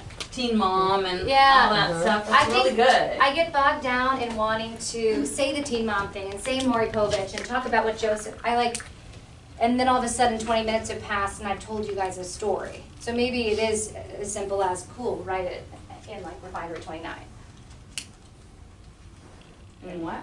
In a blog. Oh, okay.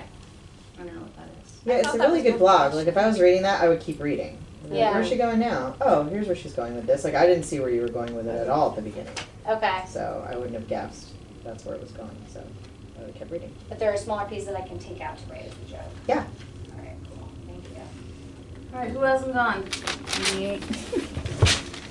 And she's like, Woohoo! So Cardi B claps back again, yeah, but not to Nicki Minaj, no, to actress Janela Jami. Yeah, she calls Cardi B out on promoting detox T, the actress, quoted on Instagram, "I hope these celebrities shit on their pants." Who is Janelle Jamie? Cardi B claps back. She said, "I will never." I can't even do that. Cardi B what? Cardi B. Claps back. Claps back? She replies back. Oh, is that an Like when expression? they're fighting. Yeah. Is that the young people say? Yeah. Claps back? I've never heard that before. It's in every hip hop song. Oh, okay. Cardi B replies. That's why I don't know it. No. Replies. She replies, "Oh my god, I would never shit in my pants because there's public restrooms and bushes, you know, trees."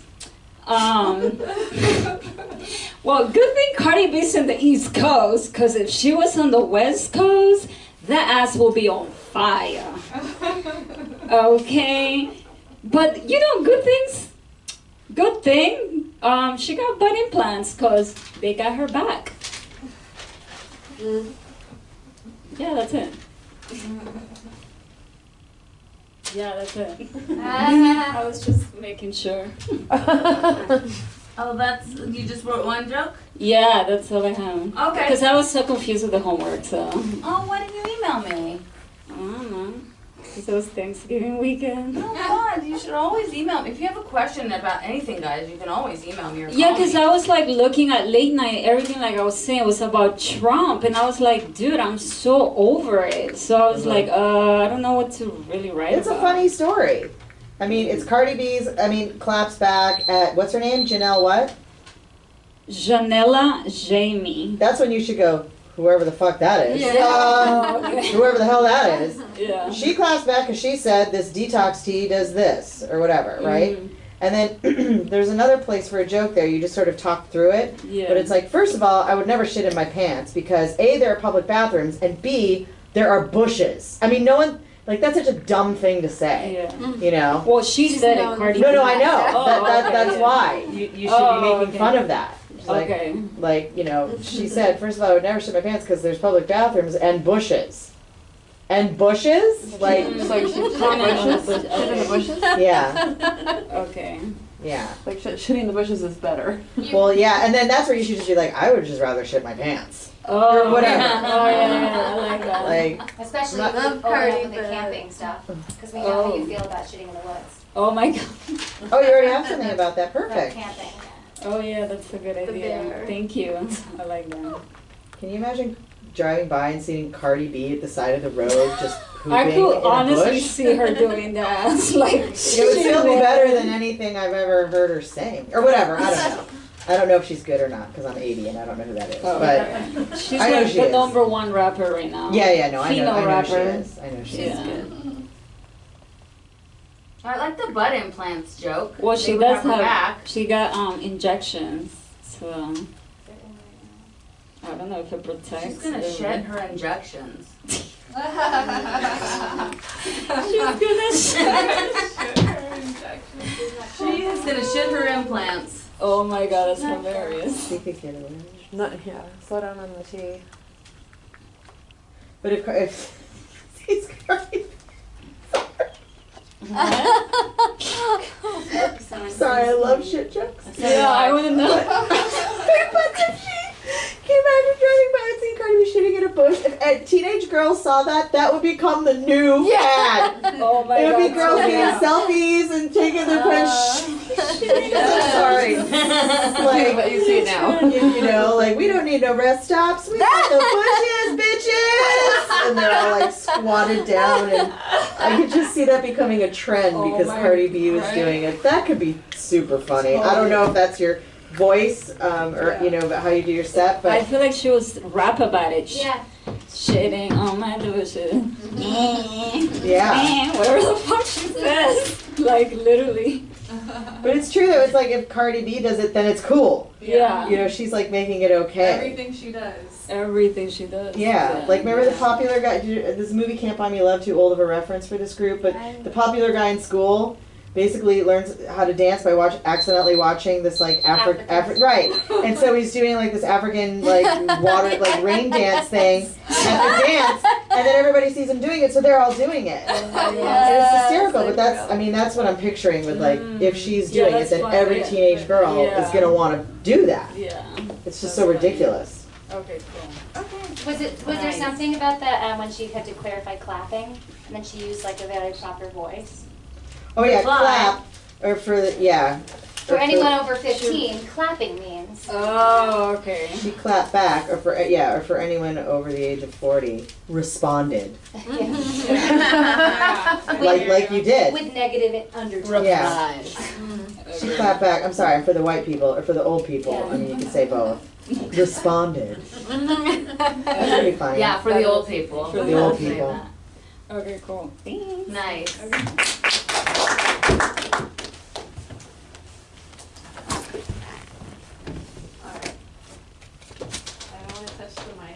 You're Does sick? anybody want to? I got it. Yeah. I can't say okay. There we go.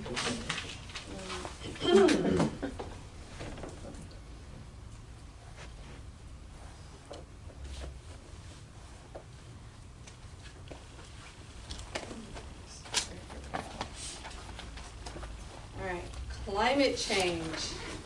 Climate change is a thing, everybody. Have you heard this? There was a report that was released on Friday that it is actually here. They've been talking about it. It's of the future, but now it is here.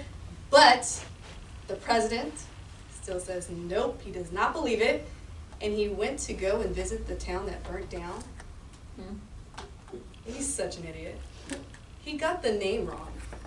The name is Paradise. I don't watch the news. I don't watch anything. But I know the town's name is Paradise. On news, he's saying, talking about the people of pleasures. He said pleasures like several times. He did? He said pleasures. Yeah. He's thinking about a stripper. Yeah, he's thinking of a strip club, not the He's thing thinking that about a burned strip club. Yeah. Not the town. Something about fire. Wow. I thought you were gonna go with can I talk? Sorry. Yeah. Oh, because President Trump said, "Oh, it's so hot," and people say global warming's a thing. Like that's such a stupid. I thought you were gonna talk about that because like everyone knows that's not what. Global When he got warming there, he was like, "It's so hot here." He's like, but well, he did. I don't know how he said it. I just heard that he said that. Like, look how hot it is in these states, and people say, or no, cold. Sorry, cold. sorry, Yeah, the wrong way. It's snowing. Look how cold it is, and Wyoming. people are saying global warming's happening. It's like, idiot. Global warming means the weather is extreme and all. I thought that's where you were going with that. Oh, I see. Yeah. I think the word pleasure is funny too. You could be like pleasure, and a word, there's something with Melania there. Like pleasure. Something your wife I kept never calling it. experienced. Right, exactly. What did you say? I don't know why he kept calling it and Melania said, he kept calling it pleasure. He has no idea what that word means. Or something like that. There's something there about that. Okay. He really called it pleasures? He did. Didn't he Fucking believe it? Like retard. twice, though. He didn't even, he's like, the people of pleasures, so. And then didn't they correct him too? Like, no, it's paradise, they and then he finally said it corrected pleasures him. again. He That's did. And like, no, it's like It's not even no, his it's fault. paradise. And he said okay, and then he kept talking, and he was like, and pleasures. You're like, wait. Yeah. Oh my I mean, come on. So like, it's like I blame his team for that. Yeah. That's like he's For what stupid, comes out of so when his you mouth? Tell a baby what to say. It's just, like he's doing yes. this on purpose now. He's the dumbest Like, person. that's, You'd be like, retarded. Here's your script. Wow. It almost seems like he's doing it on purpose. Probably. Like, come on, really? Okay. Yeah. So none of us watch the news in here, it seems like. That's what most of us are like, I don't watch the news. But speaking of not watching the news, somehow I saw the mini alerts about not eating turkey this Thanksgiving. Did anybody eat turkey? Turkey? No. You didn't eat turkey? You're... No, sorry. I ate shit tons of turkey. Oh, okay. Yeah. I saw the lettuce one. Oh, okay. Yeah. No, I got an email about it. It was everywhere. Thanksgiving, there's a recall on turkey. There was salmonella, or make sure you cook it very thoroughly. Did you eat it? You hypochondriac? No, I didn't eat it. You didn't? Alright, okay. I'm kind of vegetarian, but still. Oh. I got you. Yeah, well, you know, I don't watch the news, but I did not eat the turkey. But I think there has some kind of conspiracy behind that. Like some undercover PETA person like put out fake news or something. Still sounds like a setup. Oh. I was trying to figure out how to do like the fake news in PETA, like fighting for turkeys. Oh, I see. Okay. Like, So we can buy maybe Did this news report was sponsored by PETA or something? Yeah. Okay. That's funny. When you said pita, by the way, I don't know why. Pita bread? I was thinking of pita bread red. too. Pita bread? So maybe Pita that's a bread. turkey or something. PETA. P-E-T-A. Maybe this is too personal. But you know, she was like, "Well, I didn't really eat it, but also it's because I'm a vegetarian." So it's like, so could she say like, so obviously I didn't have the turkey after watching the news, but also I'm a vegetarian. That's funny. So after seeing that, obviously I didn't eat any turkey. That and I'm also a vegetarian. Oh, yeah. Okay. Yeah. Yeah. That's good. Thanks. Alright. That's all I got. Nice job. Is that everybody? Do you guys wanna, do you have another bit you wanna try? Yeah. It could be about anything. Yeah. Any new material.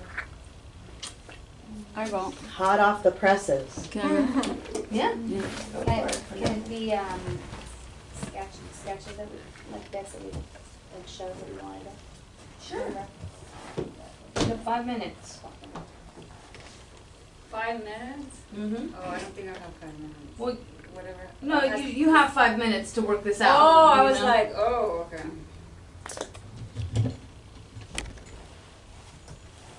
So every time I go visit my mom, I don't know, sometimes I forget English, sorry guys. So every time I go visit my mom, she goes, "Oh my God, you're so skinny." I'm like, well, hello, I live in Hollywood, because the food here is like gluten-free, dairy-free, everything's free except for the price. Oh, they take out the gluten and they try to charge me for it? I don't think so. She goes, gluten-free, what is that? A disease? I'm like, yeah, pretty much. So I think I'm a little afraid to have kids because I'm afraid like they're gonna be like annoying kids. You know when you go to the, when you travel and then like you're trying to sleep, but there's always that like annoying kid that can't sleep and you're like, oh my God, and the kid is just like, meow. I'm doing like a cat voice, I can't even do a kid. I'm like, that's so funny. I can't even, I don't know. But I'd be like, I don't want to be that person because every time they look at them, it's like you want to kill them. And I don't want to be that person because I'd be like, oh, I don't know whose kid that is. Who? That's not my kid. What? I don't even know them. Anyway, so, I hate it. So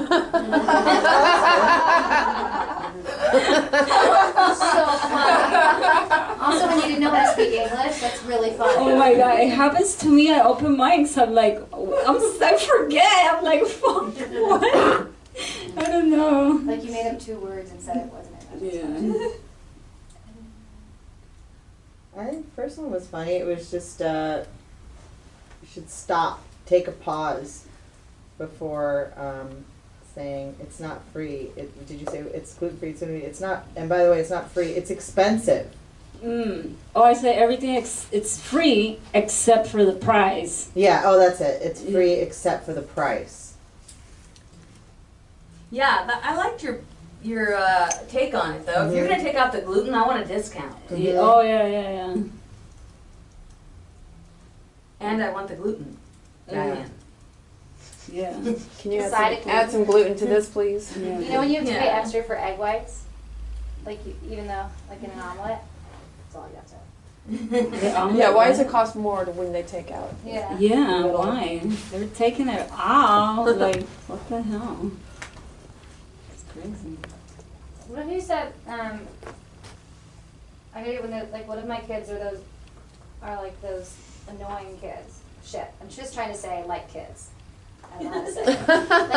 or like those, you I'm know, looking for a those, nanny job. I'm afraid I'm gonna have like those annoying kids. you know, kids. Yeah, I You feel know like, those ones, kids. Yeah. yeah, that's what I was trying to do. Yeah.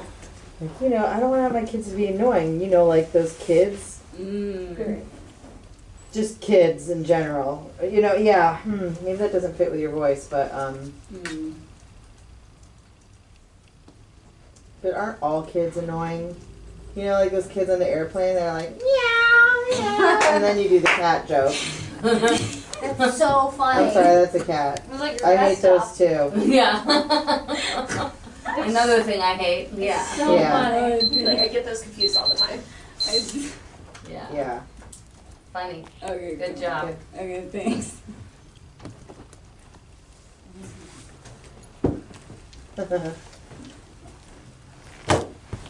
That's so funny. Yeah, meow. It's so funny. It's so funny. Then at the end of your set, you could be like, well, that's my time. And as the kids say, Yeah, as the kids say. Hey everyone, I'm Liv Milano. So I was gonna go into my bad dating stuff. So the sweetest dude I've dated all year is Satanic. I call him my Satan man. You guys, he treats me really well. Don't be racist. Does he have mannequin hits on his refrigerator? Yes. Does his favorite t-shirt say Child of Satan? Yes. Does he sometimes paint fake skulls hot pink on his Instagram stories? He does, okay, but is he the most caring and sensitive guy with a magic cock that makes me come every time? This is sounding really dirty, sorry. Yes! And hands down, he's the closest thing I've come to wanting a boyfriend in a long time, but like I'm trying to avoid dating guys who are super religious because I just don't think it would work out long term. Plus I'm competing with some younger, much hotter supermodel chicks, so basically I'm not winning. That's it. So I don't know. Is I this don't know. true? Yeah. This is so interesting. He's so sweet. So he worships the devil? He does, but Oh my he's God. literally What? the nicest guy Is I've his ever. name Ted? I'm No. just No, but like I've had girlfriends look at his Instagram because he's an artist and he works for a video game company, so he creates video games, but he's also just like a painter and a visual artist. Of course he is. Yeah, of course he is. And he's got long brown hair, like totally my thing lately, and just super hot, like looks like a rocker, like my favorite type. And yeah, my girlfriend looked at it and she was legit concerned because I guess he kind of does look like he'd be like a mass murderer. Oh my But he's hot. I don't think he looks like a mass murderer. But he's literally like the sweetest guy, like the nicest guy I've dated.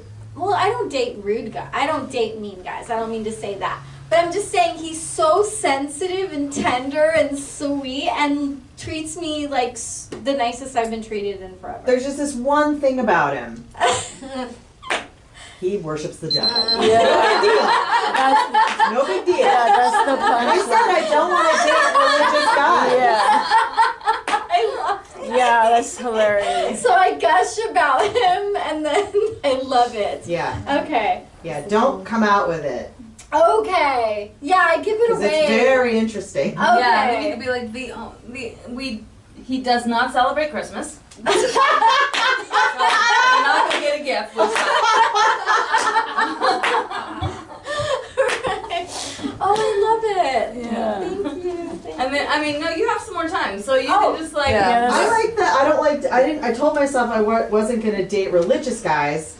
You know, there's something right there. too. Yeah. Well, he really is super religious about he does practices chaos magic every day. What? Like, What is he that? taught me that. What's That's- chaos, man? Oh, you guys, he taught me what? this.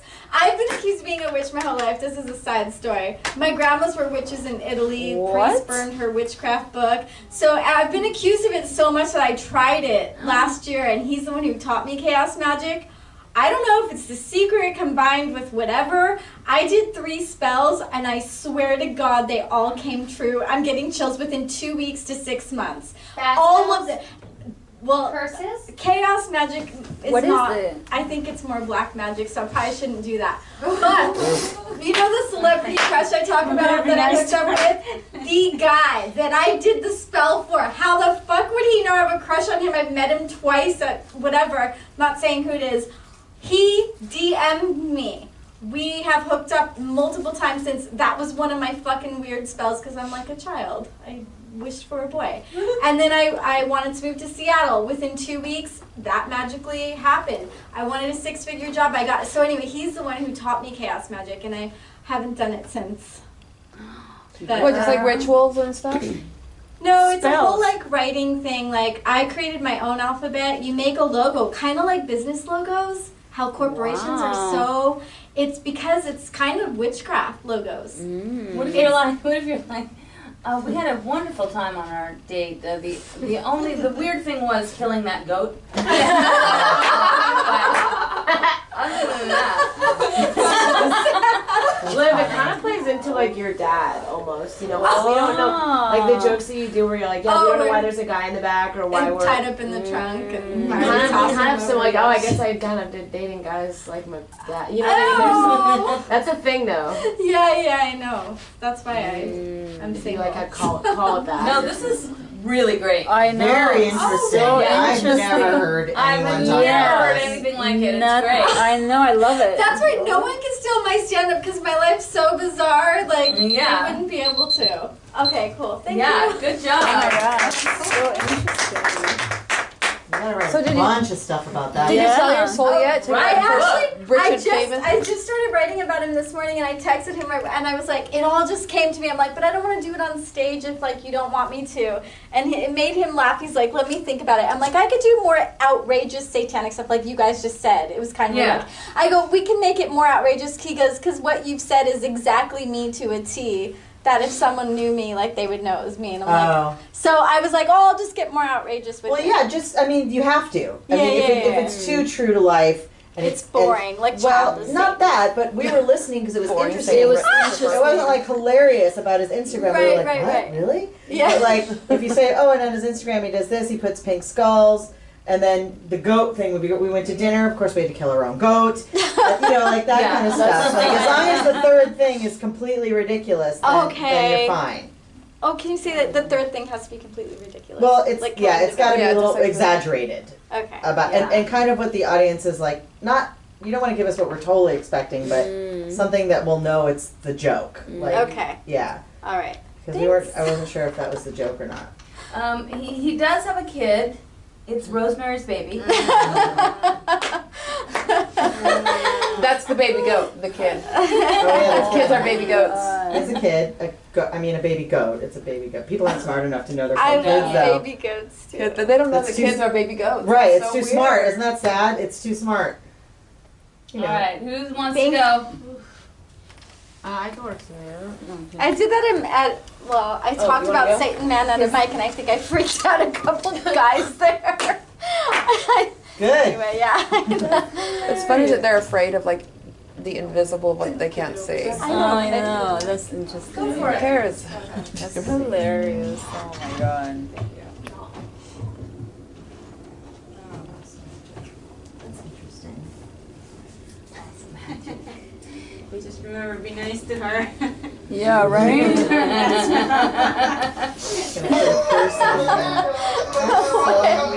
It's really weird. An Italian grandmother curse. The priest You burned just have her to know witchcraft witchcraft's book. back. The priest burned her witchcraft book, so I don't have it. Oh, really? But you can make your own if you make your own You're supposed to make your own anyway. I put a curse on that plane. Sorry, that's funny. So, totally opposite. Like my dad really believes in my healing capabilities. he's like always in pain, and so he's like, Reem, come lay your hands on Daddy and take this pain away.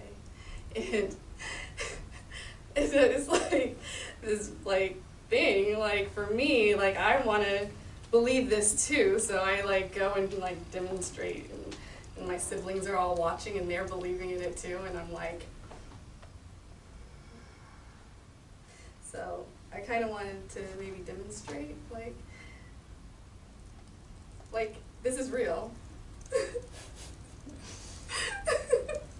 But so my parents, they really think highly of me. My mom also told me recently too. God told me that I can no longer mess with you, that you have a high place in heaven. And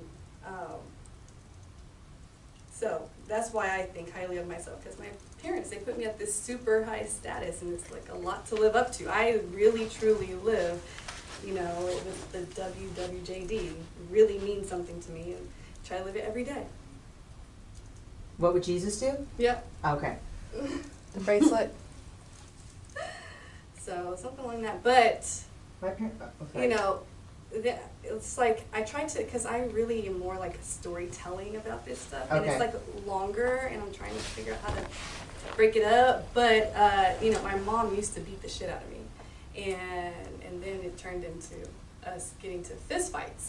But then I had to break that curse. That's you know, you guys know. How did you do that? How did you break it? I broke it because the last time she hit me, I would not hit her back. And she begged me to hit her back. And it really works. I did not hit her back. She said, please hit me, please. And I said, no, mother, I cannot hit you. Because I would cry if I hit you, and I don't want to cry. And so, okay. All right, moving on.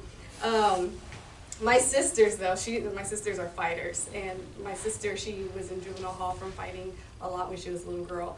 And now she is the ghetto astrologer, the ghetto astrologer in the hood who does astrological readings. And so now when she curses people out, she like curses them out and with, you know, like the thing. So it really offends people. Like they'll tell me like what she says, and like, she said this, and they take it personally. So my other sister sends me the text that she sent her, and it said, Saturn opposite your sun is gonna whoop your ass, and in your 12th house, get your mind right. Mars and Leo conjunct your south node, grow up. That's funny. Oh my god. Oh my god. Hilarious. I love the astrologers. Yeah. Oh, that is yes. really what you need to So lead with. Very funny. Oh, she Very texted funny. me and she was like, I know you think you're more spiritual than me, but you're not. There's your bit. Like like a lot of people's parents, you know, we're always trying to please our parents. My parents think I'm amazing. My dad thinks I'm a healer. Yeah. When he's sick, he's like, "Come over and lay your hands on me," and I'm like, okay. Oh, Dad, you're healed. You know, and then just like, well, it runs in my family. My sister's an astrologer. She's the local. What'd you say? The astrologer in the hood. That's so super funny. Yeah, it's hilarious. Yeah. She thinks she's more spiritual than me. You know, but everybody's afraid of her because she said this. And then you read those things. That's very funny. Yeah. Sorry, did I just... No, I love it. I was trying to hug the bit for you because there's 3 things there. Yeah. So, I mean, most of my stuff is along the lines of that. It's all those things. so good. So, there's more, but... I don't know about you and your mom fighting. I think that's Yeah, I wasn't going to go dark. into It's that, dark. but, It's- okay.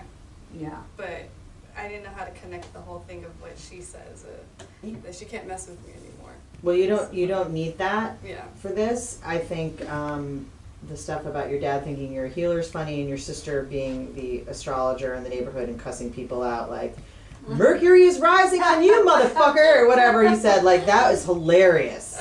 That's really funny. Like, who insults people with their That's how she horoscope, with their horoscope in there. It's the funniest thing. It's really funny. She really goes off on people and like real quick with it. Are those things Can you do shared? an impression of her? Yeah. Oh yeah. How does she talk? Like, show us.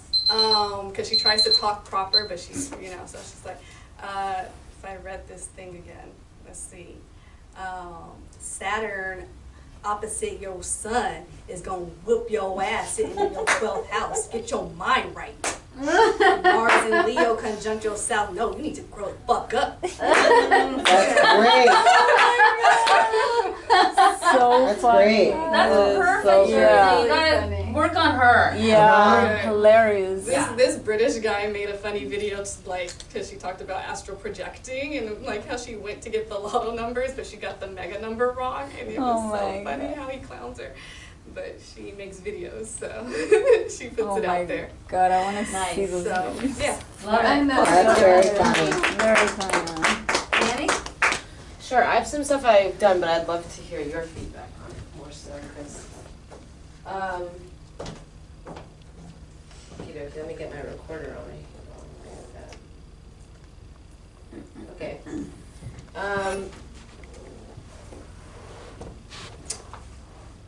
So, a lot of us have used dating apps before, and I noticed that they're really different experiences for guys and girls. Like, you know, when we're both nervous before our first date, but when the guy is nervous, he's nervous that girls are going to be 10, 15 pounds heavier, or maybe look a little less cute without a filter. But for us girls, we're worried that we're going to get murdered. Like, walk into the bar and be dragged out in a suitcase. Like, dating apps just go against everything my parents taught me. Don't meet strangers on the internet, don't get in strangers' cars, and I just go, okay, cool, so I'm going to go Uber to meet the least murdery looking guy at a dark bar where I don't know anyone. But I did force myself to go on these dates during my single life, because at a certain age, if a girl isn't single, or if a girl is still single, she better have a damn good excuse. Like, you know, if a guy is single, he's lucky or available or on the market. But when a girl is single, well, she's on the market too, but she's on the weird sale table of the market in the back with like 2-week-old bread and a toy car that's missing a wheel. And I did actually meet a few guys on these dating apps. I once had a guy look at me as soon as I showed up on a first date and say that I'm not girlfriend material. So I looked back at him and I said, oh, okay, so you are straight. I wasn't sure. That's part that I want help with, because I don't know if that got the response that I wanted it to. You know what I mean? You kind of lost me a little bit at the end. At the end. I was really with you, Okay. and then because you were stream of consciousness, you were just like, is that how you do your act? No, sorry, Okay. I'm reading it right now. It's okay. No, that's okay. I just didn't know where this joke bit was stopping, or Okay. like Yeah. I got it at That the makes beginning, sense. but you lost me a little bit at the end. That makes sense. Yeah, so I had this guy tell me that I wasn't girlfriend material on a first date, and like we decided that like wasn't super funny. It's kind of sad.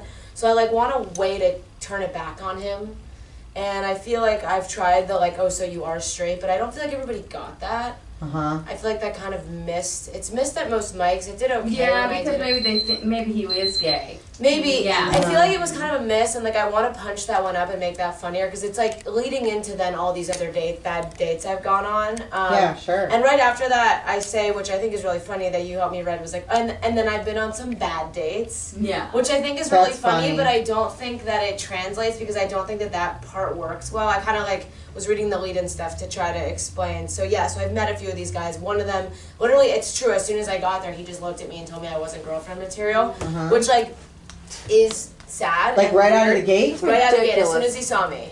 Oh my god. Oh, Liv thinks it's the tits.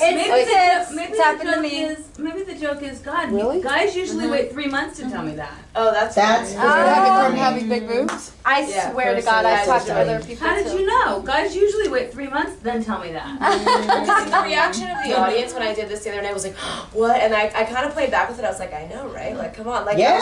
I was kind of like, I looked great, you Yeah. know? But that's funny. Like, guys usually wait 3 months to tell me that. That's funny. That's funny. That's funny. That's Because I good. think, because I wanted to kind of punch back at him, because it's kind of a mean thing, but I like that. That's funny. Yeah, you can turn it back around on yourself. Yeah, turn it back on yourself, on myself. So we don't feel but- bad for you. Yeah, make it like funnier. Yeah. Okay. But I was gonna say at the top, it's very funny punchline, but your setup is incredibly wordy. So I Okay. think all you need to say is, you know, when you're meeting guys on dating apps, all guys have to worry about is if we don't look like our profile picture. We have to worry about getting murdered. Yeah. Uh-huh. Like, you don't have to say 10, 15 pounds, filters. Okay. I don't think you even need that. Okay. I think you that's can just true. say, not that looking down. like our profile picture. Uh-huh. Don't you think Yeah. so? Yeah. Yeah. And then you can go, what we have to worry about is getting murdered. Like really hit us with it. Yeah. And then all that stuff about going to the bar and trying to find the least murdery guy. That's really funny. Okay. Yeah, I'm afraid his profile picture is soon to be a mugshot. We also talked about in the past, like how, you know, how you look for a non-murdery looking guy, like no pictures with dead animals, or like, I'm not sure that's funny. That's funny. It's like what I look for when I'm going through these apps, like to make sure that someone's not murdery, like no dead fish, like no guns, no flannels buttoned all the way up. No satanic worshiper. No long coats. Like, I think that's like a funny thing to kind of punch it up if I cut out the what guys are looking for. You know, You can go further. You can have no pictures in front of your white van. No pictures. Confederate flags. No murder. No Confederate Also, flags. do you know the statistic? This is like a fact that statistically, men are afraid that women will not smile at them or laugh at their joke, and women are more afraid of being murdered. Like that's like a like all. Did Shonda Rhimes tell you that too? Yeah, she called me yesterday. She was like, "La la." No, it's men's biggest fear is being laughed at. Sorry, and women's biggest fear is being murdered. So that's why I'm standing up here to get laughed at and murdered. I don't know. I feel like there's something. No, Bob one that I told you about? What? Oh, sorry. Go ahead. Oh, no, not yet. It's still on the thing. I've got it Okay. saved. Yeah. Okay, yeah, that was helpful. I kind of wanted to just work out that one and see, because I feel like the straight thing was sort of a miss, because like maybe, I don't know, maybe he is gay. The table worked though. The table did work, so yeah, I thought it about like randomly this, you know, the aisle of the market. With So that's a good out by turning it around and making it about yourself and like. but like in a funnier way. No, that's really funny. And then I would write a list of, because you were on a roll there with the murdery looking guy pictures. Okay. I would do like a laundry list. Just start writing it out. And that's something fun you could do at an open mic. Like, we're looking for things a murdery guy picked, and then just read them off. I mean, that's another Okay. good way to find punchlines. That's funny too. You can get away with that. Okay, cool. Thank you. And then another murdery thing is when people say about him, he was the nicest guy. Oh, yeah. Now you can't even date nice guys. He was always so quiet. Yeah. He was always so quiet. It's just your average guy next door with a normal job and kids. All right. So I was just going to talk about something that happened recently, and then talk about some old stuff. Okay. Of old stuff that I did, and see if it could be better. Okay. So I've been dating guys half my age for quite a while, and I've been in therapy about it, and I'm really trying to, I've been trying to like turn into a more normal person. So I started going out with someone my own age, and he asked me, this was actually this weekend, he's like, Tora, what do you want in this kind of in a relationship with me? And I said, well, I really just don't want to die alone. I don't know if that's funny or not. Aww, that's and I go, what I really want is just, he goes, we're at the die alone. I don't want to die alone stage of life. And I go, I think we are. I feel like I am. And I'm like, I just want someone who's going to go to the CVS to get my medication for me. That's really what I'm looking for. Oh my God. Right now, at this point in my life. I know it's sexy, isn't it? Okay, What I really want is you to be a lot younger, but we're not. I'm trying to change that, so I don't know. That's what I thought you were gonna say. Meanwhile, I get a text from the person who is half my age about to do my real bit about that I actually wrote about. Okay, so anyway, I just thought maybe there was something funny there. There is. You date older, you date younger? Well, I dated younger since my divorce. Oh. And now I'm trying to change that. I see. And it's just a kind of a new thing that I just started trying in the last year. It's been really hard. It's been really hard. Why? To date people my own age. Why? I wasn't attracted to them. Okay. Number one. Two, a lot of erectile dysfunction. Really? Wait, maybe it's my luck. Maybe it's me. I don't know what it is, but I'm like, what? Maybe they're alcoholics and they all drink too much. Yeah. Yeah, it's funny, isn't it? Very. How old are they when they get erectile dysfunction? Yeah. Pardon? Yeah, how old is that? How old That's what I'm do people have to be to get erectile dysfunction? People in their 50s. I'm going to be 53. Wow, you don't Really? look it. You don't look it at all. No, you don't. That's why when you were saying that, it was Yeah. like, I know, I thought you were like Huh? 40. 40. So Yeah. you're dating 20. That's That's why what I I was thought. like, Yeah. how long So has she I'm been dating dating people guys that are in their late 50s to 60s. oh, They're okay. like my age. That's my What did you age. say? How old are you? I'm going to be 53. 53 in a few, Oh my god. like a few So I would say, because you don't look your age Yeah, at all. you Not even don't. she was. So and you don't have to reveal that on stage, and you don't have to, but you can do the same bit about talking about how you've been dating younger guys, and I'm trying to date guys more my age, but I've ended up, you should say you've been dating an older guy instead, and that way he could say, well, what do you want from this? And you go, well, really, or what do you want from me, like, or from this relationship? Well, really, what I really want is for you to be 30 years younger. But, you could say that. Right. But what I really want is I don't want to die alone. And let's be honest, you're going to die first. Or something like that. Like, I mean, we were really talking about, like, who would die first and Oh my who's going to go God. get the medication. And that's sad. And they No, it is. It's not. It's not. It's funny when you're talking to your girlfriends, Right, but to an right. audience, it's a little bit sad. Yeah, it is sad. So like, there's if you That's why want they to have to find a sit way to down. make it funny. Yeah. Okay, so Yeah, that's do I have any time to talk about the Pharmacies other bit? deliver. That's funny. Pharmacies That's funny. deliver. Yeah. So you're going through all of that for nothing. Oh, shit. Postmates, girl. And then I Postmates. remembered pharmacies deliver. I'm going back to the young guy. Yeah. Yeah. Anyway, That's hilarious. do I have any time left? Yes. Okay. 1 minute. Okay. So anyways, I'm just dating this younger guy, and I met him through a dating app, and he was complaining that my vagina was too retro for him, which is his millennial way of saying I'm too hairy down there.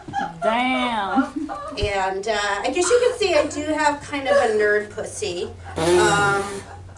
One time I was getting out of the shower and my 3-year-old daughter tried to speak Wookiee to it. I'm like, that is not a Star Wars character. This is mine. Let's do that. So, Charlie.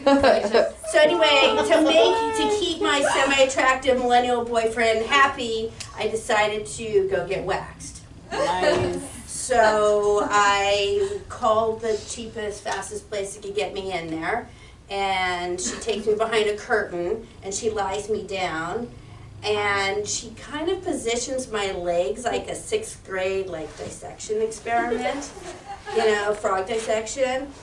And she starts rifling through my pubic hair with her long fingernails. Oh my God! And I'm looked down and I'm like, shouldn't you be wearing gloves? And she just looks at me and says, "You're a very good woman inside." What? Is this for real? And I... What the? And I think to myself, is this a We Too moment? And she pulls out these really long scissors, and I start praying, "Dear God, please don't let this end up like a Lars von Trier movie." And she does the thing, and I get out of there, and I don't even want to look to see what she did. But when I get home, I look and I think, it's going to be like a little stripe or maybe like a tiny triangle. But instead, it was an upside down smiley face. Oh my Shut the fuck up, seriously? No, I'm making it up. Oh. It's like this story. I was like, No, but from my position, it was a frown. Yeah. oh my God. Oh, I messed that up. It was a smiley face, but from looking down from me, it was a frown. Nice. Part of it's real, part of it's my Made up. absurd expansion on a real story. But no, she was not wearing gloves. That's the funniest part. That was disgusting Like, aren't you funny. supposed to be wearing gloves? Yeah. What That's the? really That's funny. what I get for like trying to get a cheap one, you know? Yeah, don't A get Groupon wax Those it these in. giant scissors. You gotta get laser hair removal. Yeah. Yeah. They take it off. I Don't, because then hair will come back in. Yes, No, but you which gotta is get what some my skin older protection. boyfriend is like. Please, dear God, don't be waxed down there. Oh my Your god. older I love- boyfriend? The new one. He doesn't Your In want the ex. 50s, the 50-year-old. Right. Oh. No, he's he told me. Wait. He told me his real age. That's the older, He's like the 57. hair? He's Or like, no? 57. I was What- like, Oh, he wants the hair. Yeah. Okay. anyway, that's it. The Nice. That's a funny story. Pardon? Oh my retro Who needs an out? Retro. Yeah. Retro is funny. I'm still shocked that you're Retro's not like back in. 41. I know, I was shocking thinking thing like ever. number Part of 18. her I book was was like, talking half about how right. getting a full blush was back. And I- Girl, it's the That's- Nicaragua God, blood. finally. West. That's what my dad always Yes. says. No, but it's the Latino. sauna too. I go in my sauna a lot. That's good for you. Sweats it out. That must be so nice. Yeah. Do you want jokes or game ideas? Whatever you want. Oh, I don't like to pick. Remember like the mom bit we did, like the fit bit that gives mom advice? So that's type of stuff, like commercial parodies or jokes. Damn, Well, girl. because you want to be a writer on staff, right? Wherever the hire You is. So, well, why would you want to work on desk pieces and stuff? What don't I? Why do you? Oh, I like writing sketches because then I end up shooting them and selling those Oh, okay. pieces. And, like, All right, we well, shot. read us your sketch ideas. Yeah. If we have time, I'll read a joke or two. Don't touch the clock. Here. Okay. Hello. I'm Lila. Technologically efficient. What's up? Okay. So I was thinking. Scroll. When all the voting stuff was happening, wow, I really spoke into that mic. In November, early November, I wanted to do some sort of sketches that were using current products like Tide, for example, and making fun commercial parodies about voting. So, this one is for Tide. So we see a woman screaming at the TV and she spills her wine. We see other disenfranchised minorities gasping or screaming and watching the news or fighting to get over the border, and they keep spilling on us so that there's mud on their jeans or whatever it is. And then there's a voiceover at the end, and it's a very glossy commercial, I think SNL sketch. There's a voiceover that says, Tide, if it's gotta be clean, it's gotta be Tide. But we can only do so much, but we can't do everything, so get out there and vote. And so it's obviously all like anti. Then I was thinking, should I stop and we talk? I don't get it. Yeah. Great. I like it. I got it. It's just, it's serious. I mean, it's more serious than funny. Okay, because I'm saying like get out there and vote. Yeah. Yeah, and it's sad because you're showing people who are getting dirty. Okay, so what if it was just like a woman watching the news? I mean, it's still sad because our lives are over, but spilling wine while she watches the news because she's angry. That's like, on different. herself. That's different. Okay, so Yeah. keep it out of that. Yeah, Great. I Cool. wouldn't show the people trying to. Yeah, because it's sad. Yes, no, I'm with you. Yeah. I'm not trying to. Mud.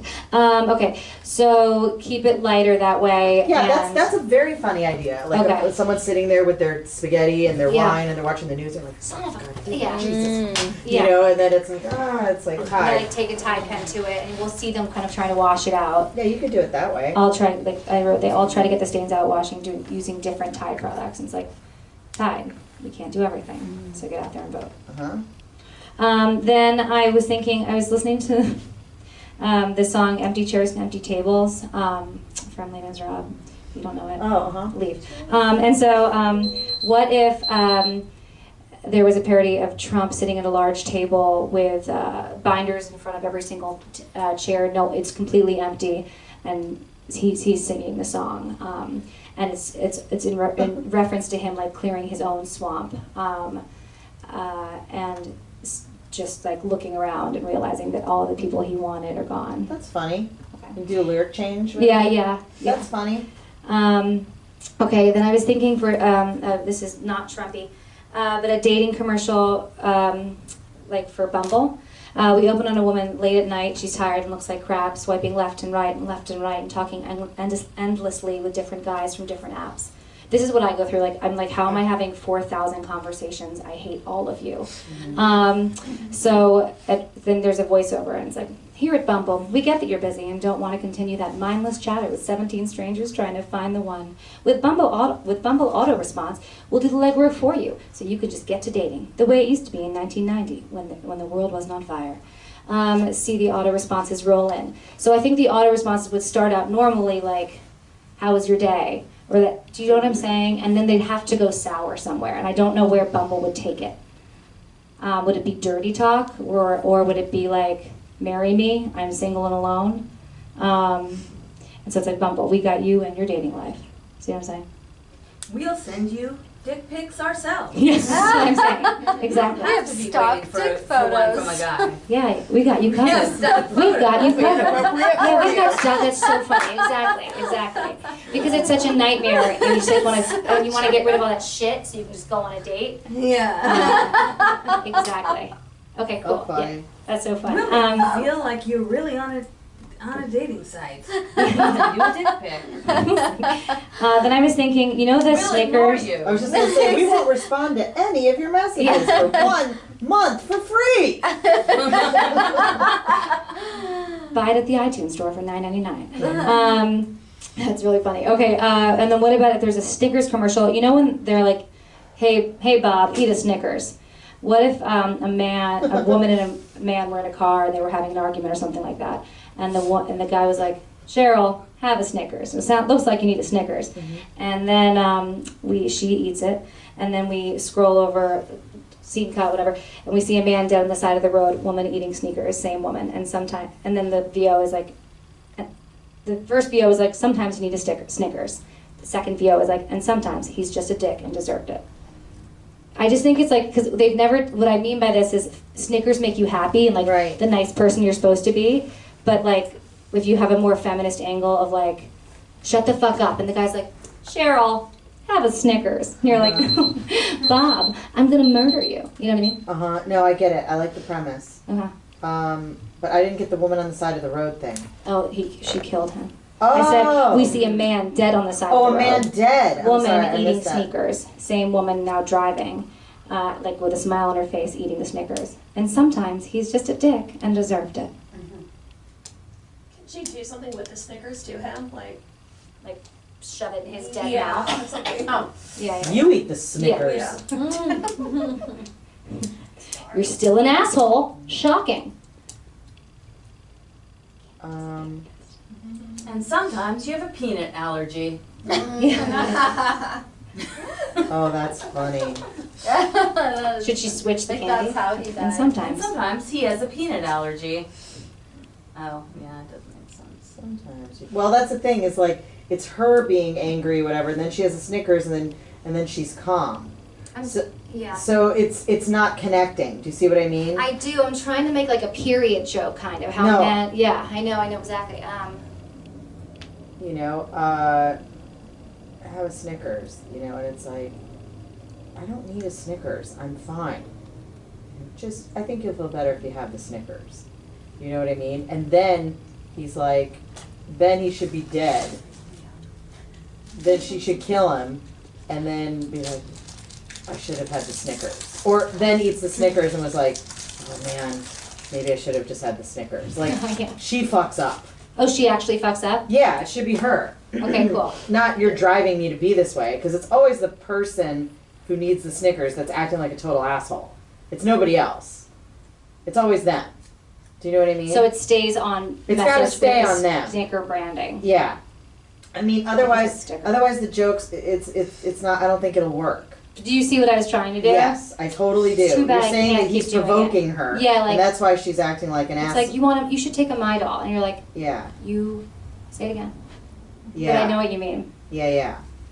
So it's like, take a My. No, well maybe you should have a Snickers. Maybe I just need a My Doll. Maybe I just need you to listen to me when I'm talking. Yeah. No, I really think you need a Snickers. Maybe I'm just having a bad day. Yeah. Maybe I'm just this. Honey, please, I really think you should have the Snickers.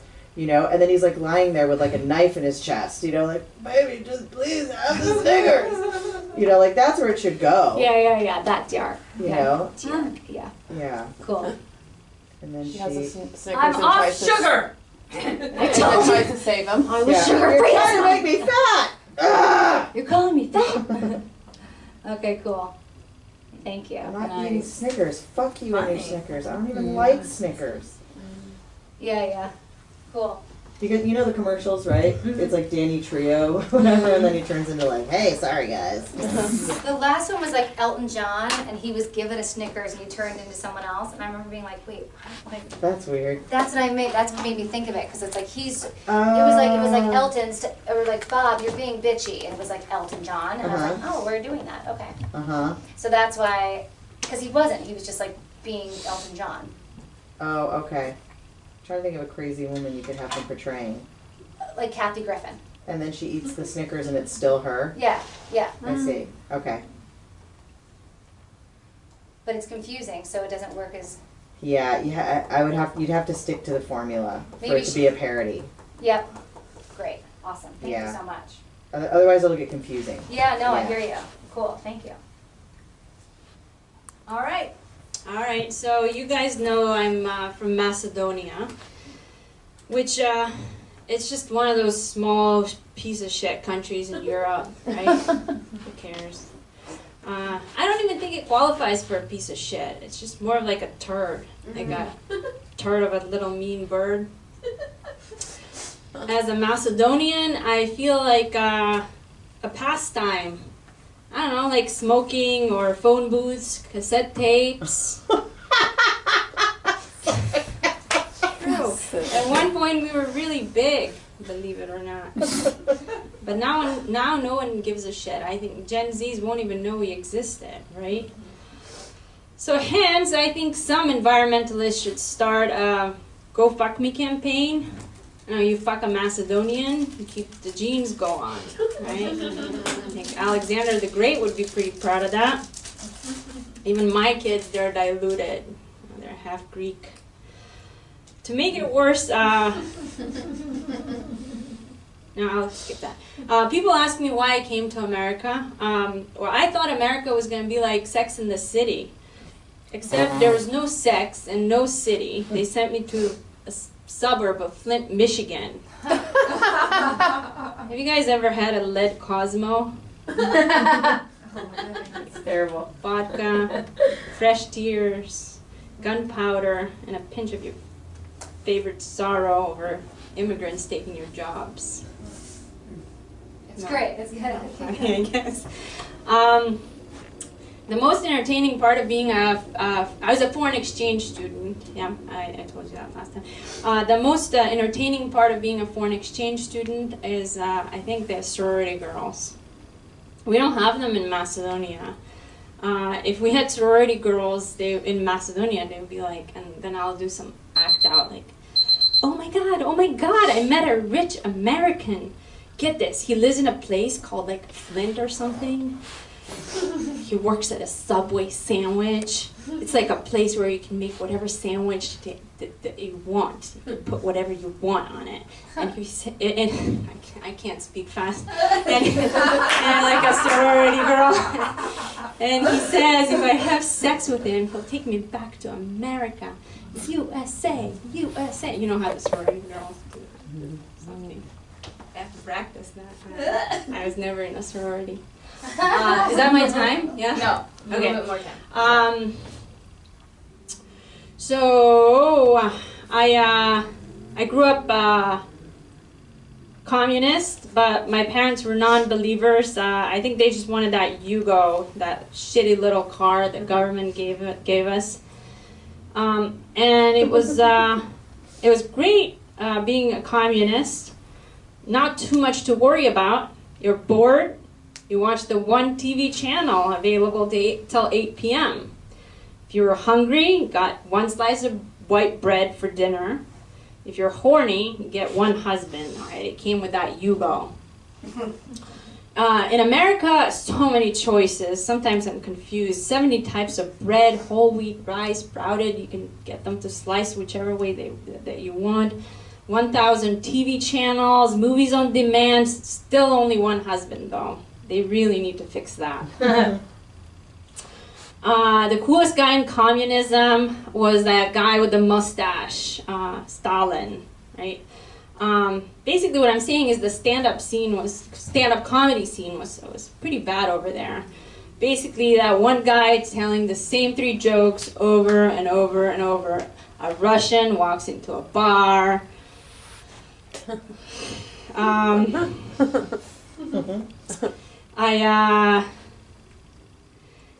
I could never have sex. I'm switching topics here, but I'm working on just new stuff. Macedonian women, they get confused as Eastern Europeans, but we are very different.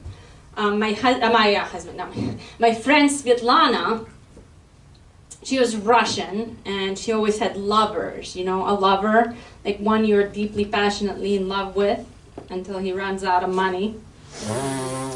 So I wanted to get a lover, and I ended up with a restraining order. Because we Macedonians, I don't know, we have the Eastern European accent and the love handles, but this body is not made for a lover. This body is made for stirring goulash.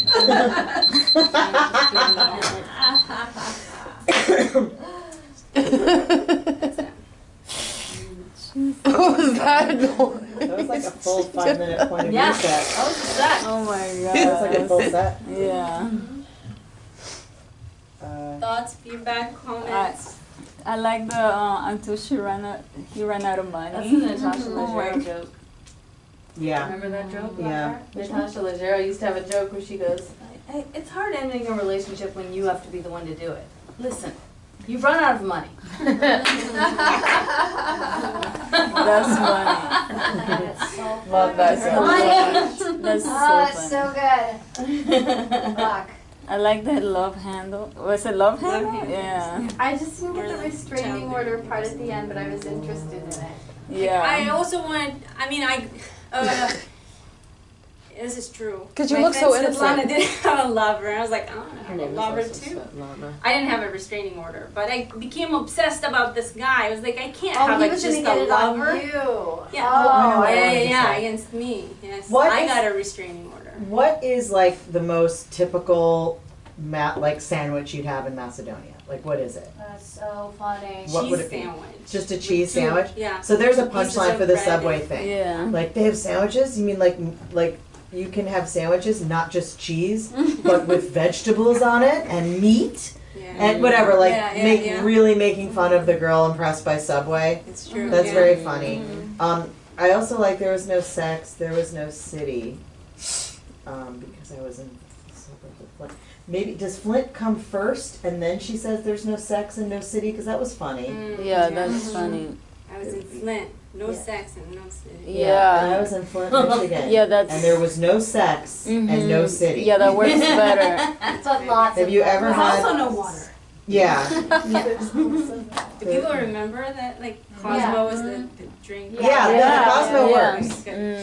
say Have you ever had a Cosmo or lead Cosmopolitan? Cosmo? Well, I said Cosmo, but You it should was say meant Cosmo. Cosmo. No, right? That was Yeah. great. Oh Yeah. my god, you Nice. Have you ever had What would you a go? lead Cosmo? I like the Who's go not go gone? fuck me. Jackie, did you go? That's No. funny. You want to go? No. No, you don't have anything? I'm just having an off day. Just try something. It's not- She missed the crowd work. Try You want to anything. try crowd work? Sure. All right, so try crowd work. You get a minute to try some crowd work, okay? Okay. So what am I doing? You're just gonna interact with the girls and like you're on a stage. Accomplished. Check. Practice just talking to them and doing some improv. Okay. Hi. Hi. I really like your bun. Thank you. Makes me think of Tinkerbell, Thanks. but like a sluttier version. I like your shoes. Where'd you get them? Zara. I love Zara. Did you guys hear about though that they sewed a rat Yeah. What? They in a what? skirt?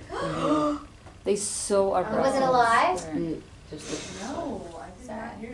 They sewed a rat into the skirt? Yes. Yeah, they did. So somebody was trying on a skirt and it had a rat sewed into the hem. Like the legs. Yeah, but it was still reasonably priced. So.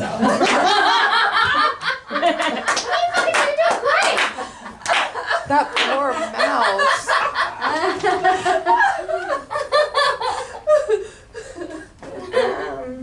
Good job. Did anyone eat turkey over Thanksgiving? Yeah, a little bit. Un poquito. Poquito? Yes, niño.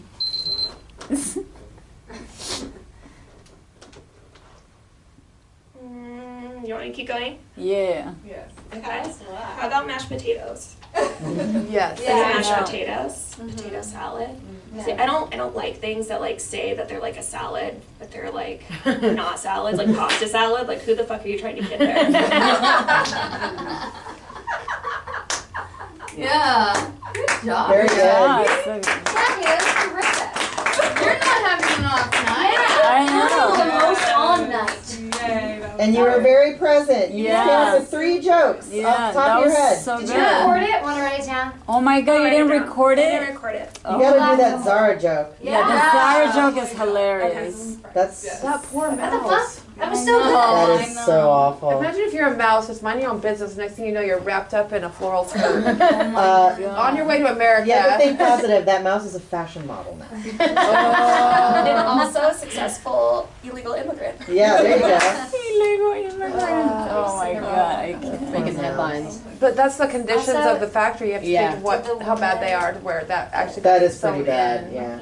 It's It's true. true. Especially since they sew everything by hand. Oh my god. Was that recent? It's like it was like a year ago. It's like a Oh, that's funny. All right. Is that everybody? Yeah. Especially since Perfect they sew timing. everything It's by 10. hand. Good job, everybody. Just before we let you go, just anyone have any more questions for Courtney while she's here? Yeah. Did you ever write on a half-hour like comedy TV show? No, never sitcoms. I Never only did sitcom. unscripted or hidden camera or game shows or talk shows and clip shows. So I've never written on a sitcom or I've never written a movie. I've written for all the TV that's starting to die now. That's why I'm out of work. So, but all of you, I'll give you my email. If you ever have any other questions, you can email me at any time. If you have any questions about what we talked about today. But just 2 things I really want to stress. Yeah. Like with all the stuff that I was talking about, I might have jumped a little bit ahead about where everybody is, like with comedy. I know some of you are newer than others, some of you have been doing it longer, you know, whatever. But just make sure the one thing I can tell you is to make sure you're really, really ready when you do start putting yourself in front of bookers or for festivals. Make sure you're really ready because you won't get another chance if you're not. And you don't want to lose that opportunity because it's a huge investment getting into these festivals. How do you know if you're ready or not? Yeah, how do you know? You just feel it? You've been doing it. I think that's a confidence issue. Some people It's may not. think, It's no. really not. If you've been really working at your craft and you've been doing this for a few years, at least 2 or 3 years, you never, I mean, 2 or 3 years where you're on stage every night. you got to be on stage all the time. All the and if time. you're really focused on your comedy and this is what you want to do and you want to get in front of these bookers and get in front of all these people because you're going to be on a lineup of really strong people. So you have to think about that, you know. So and by ready, I mean, I guess that's all relative, but I would just say really working at your craft for at least 2 to 3 years, you know, before you start doing that kind of stuff. So I don't know where everybody's at with it, but that's really That's like important. 700 Don't go times too on soon. stage. Don't go too soon, or you'll regret it. Yeah. Yeah. Because I'm living proof of that. I got too much stuff too soon. I wasn't ready.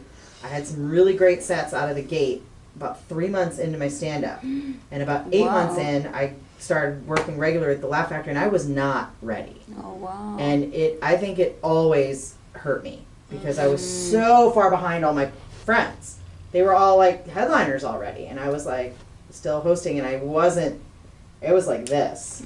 So I really, really struggled, and I was always questioning myself. So yes, it can hurt you if things happen too soon. Some people can embrace it. I got the Montreal Comedy Festival 2 years into stand-up. What? Yes. And it was the worst thing that could have ever happened. Oh no. Because I didn't kill.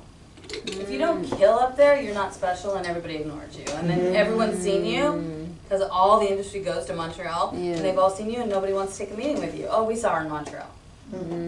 That's what in Kevin Hart's book. That's what he said. Is he wasn't. They said he wasn't ready, and he was like, you know, he got in an argument with like his manager or whatever. Like, no, I'm ready.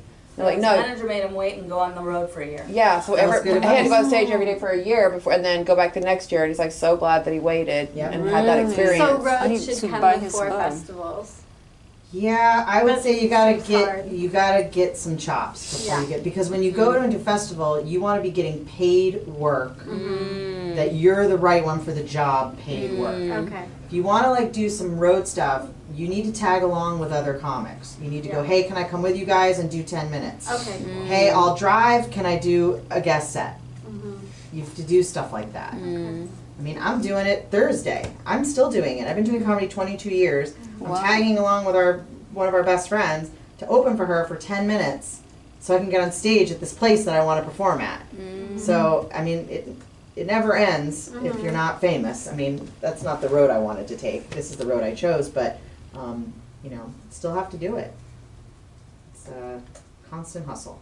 Do you have to do the road, or can you do enough stage time and still like a variety of places, but not the actual road? Yeah, I mean, when I say the road, I don't mean get in a car and drive around the country for 3 months. Because you go and come back, you go and come back. You can go to Oregon for a weekend.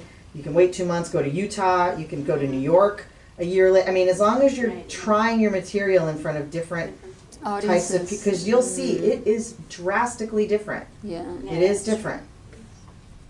So that's all. Even between here and New York. Even between here and Pachanga. I mean, I was doing material here, that these jokes that I do that like I open with at Flappers, and they do really well. And I did the same jokes at Pachanga, and the audience turned on me. They like turned, and it was weird. I was They're super conservative. I don't get that area at all. And the joke was about driving my kids into a pond. Where I say I would like to wear pajamas in public, but I can't because if people see a woman my age walking around the street in pajamas, they'll be like, "Oh my God, look at her! She looks like she's on her way to drive her kids into a pond." and I mean, there's more to the joke, but then people were like, but when I do that here, it gets a huge laugh. And then the tags after get a huge laugh, but in Pachanga, I was like, backpedal, okay. Oh my God. So What about here and San Pedro? Yeah, even Pedro. Pedro. Different. I did a gig. This was 2006, 2007. I brought Chelsea Handler with me to San Pedro. She bombed. She was up here killing. Getting her own TV show. Brought her to San Pedro. Bombed. Wow. What's San Pedro like? It's like a blue collar town with Natasha bombed too. I remember. And Really? I remember coming up to me after the show and being like, "Can you help me with this bit?" She wanted to know what she should close with. And she was like rethinking her act. I'm like, don't rethink your act because of this crowd. You know, I was like, your closer's your I mean, hers like, hello. Remember she used to do that thing? I'm like, that's such a good closer. You have to keep it. But I remember she was like questioning herself after that show because it was a work the crowd kind of room. You had to work that audience. And it's they like liked crowd work. And she's elitist. Well, I mean, it was just a road. It felt like a road room. it was a road gig. Yeah. Yeah. It was packed. Yeah, it was a great show. I missed that show. And we used to do karaoke after. God, it's hard, the road. Do you take that kind of stuff so you don't change your act? What in that case, for like I did something in New York and I did like one of my like voice isms where I was like yeah, and this woman who's like coaches with people at the Comedy Cellar came up to me after and she was like, "Do you do LA?" And I was like, I hate this. It's like, "Are you an actress?" You're like, "Fuck, I talk too much," or whatever it is. And so she's like, "Do you perform in LA?" I was like, "Yeah." She was like, "Yeah, those noises and stuff aren't funny in New York." Isn't that funny? That's a weird thing to say. Yeah, she was like, "That's such an LA shtick to be like, well, whatever the fuck I do." Oh. Yeah, she was like, "You fall back on it and you're too slow. Like we want it like joke." New York joke. is joke. Yeah. Really? So while you're Boston. like, yeah. And so while you're resting and you're like, yes, like your weirdness, it's not, they don't buy it. No, they want you going to the next joke. Oh. It's so weird. There should be a fucking book just that describes each City. Seriously, and like how would I know that unless I've done it? And that's the point But of that's how you experience. learn it. Totally. But you know, guys, And you also- just write this book. Also, Yeah. I did a gig in front of an AA room. Now, AA rooms, sober rooms, are the best audience ever. They're really accepting and they love to laugh. So it was, there were 2 shows. There was one at 3 o'clock and then one at 8 o'clock. So I did the 3 o'clock show and we were all way backstage. We couldn't watch the show, right? Always watch the show. Always watch every single comic who goes on before you. So I come out and I do my act and I do this one joke that always kills, dead silence. Room full of 300 people. Oh, dead silence. And I was like, what the fuck is going on? Like, I didn't understand, like, why it didn't work. And then I go backstage, and then my boyfriend was there at the show. And he pulls me aside and he goes, oh, you know, the guy who went on before you did a joke about a woman who has a hole in her neck. Oh my gosh, And that's why you your just joke. did it. Yes. Yeah, so I look like an idiot doing a bit that someone just You're did. smoking, Yeah. So that's why you have to watch the show so you can restructure your act. You can still do the bit, or you just have to reference it. Yeah. Yes, you reference So that's it. what I did. I referenced it in the second show. I went, oh, you know, he was talking about this. And what have you guys seen that commercial? Yeah. Oh, Yeah. thanks for telling me about the Guido to reference it during our show. Yeah. You always have to. I still do. I watch everybody. So watch everybody's, but Yeah. okay, good. Just for that reason, you know? Even like at our last one, I was wearing the same dress as someone else and had to reference it because we were dressed the exact same and she went on before me and I was like, I had to say something. Oh no! Wow, that's the It would have worst. been weird if I didn't address it. It would have been like she introduced me and I was wearing the same outfit. When I did Vegas, I did the Rib, and I featured, and my best joke, I used to have this joke, I sold it to Chelsea Handler, but where I'd say, yeah, I met this guy, he took me out to dinner, he made me laugh, he made me blush, he made me pay. He said, sorry, I forgot my wallet. And I said, really? Well, I forgot my vagina. So that was my joke, right? And it was one of my killer bits, and I kind of saved it towards the end, and I knew that it always did well for me. Well, the MC fucking did a joke and used the word vagina. So I can't do that joke. It's not going to hit. Yeah. So Tom Dreesen was the headliner, so I finally told Tom, I was like, yeah, my best joke, I can't do it because the MC says vagina. Instead of cockpit, he said, it's the vagina pit, you know, of an airplane. It was so stupid. That's a great bit. Yeah. Did he tell you to tell him not to do it? He told him not to do it. Yeah. You don't do that when you're the headliner. Yeah. Please don't talk about this or this. Nice. And then you have to adjust. Yeah. Yeah. They do that even in the small clubs. They did it at Van Craig Nuys. Shoemaker did that to me. He goes, don't do your side effects smoking bit. Yeah. And I opened for him. Yeah. It's like, all right, you're the boss. Yeah. Yeah. Because he had a similar bit. And I was like, okay. Yep. And your then I had job to is sell to- merch for him. I've had to do that. I Yeah. do that for Craig all the time. But that's the thing you have to remember too, is you're there to make them look better. You're there to make their job easier. You know, like that's what you're hired for. That's really why you're hired as the opening act. You're just there to make it easier for the headliner. The feature act is the best spot. Yes. Right? It's the middle. Every crowd's already warmed up. You get to come in. It's the easiest thing. The headline's hard because they're dropping checks, right? Everyone knows what dropping checks are, right? No, I don't. It's when it's towards the last 10 minutes of the headliner's set, all the checks are coming out. And they're being paid. Oh And my so God, that's hard. Nobody pays attention to you. That's You're competing with the Clubs, waitresses. Just in clubs. Yeah. That's hard. Yeah. So every headliner should have a great bit. That involves crowd or talking or something that will pull people's focus back to him. And they're still being seated and ordering drinks when the MC is there. So that's hard. It's really hard to MC, by the way, guys. It's Yeah, so hard to it's host. hard. I highly recommend trying to get any hosting gig you can. Because it'll make you really strong if you host constantly. And go to black rooms, go to gay rooms, go to Latino? yeah, I mean, try every different type of room to play. Except for Macedonian. Because there are none. then you'll know how much material you actually have. Right. Yeah. All right. Next week, Stephanie Ross will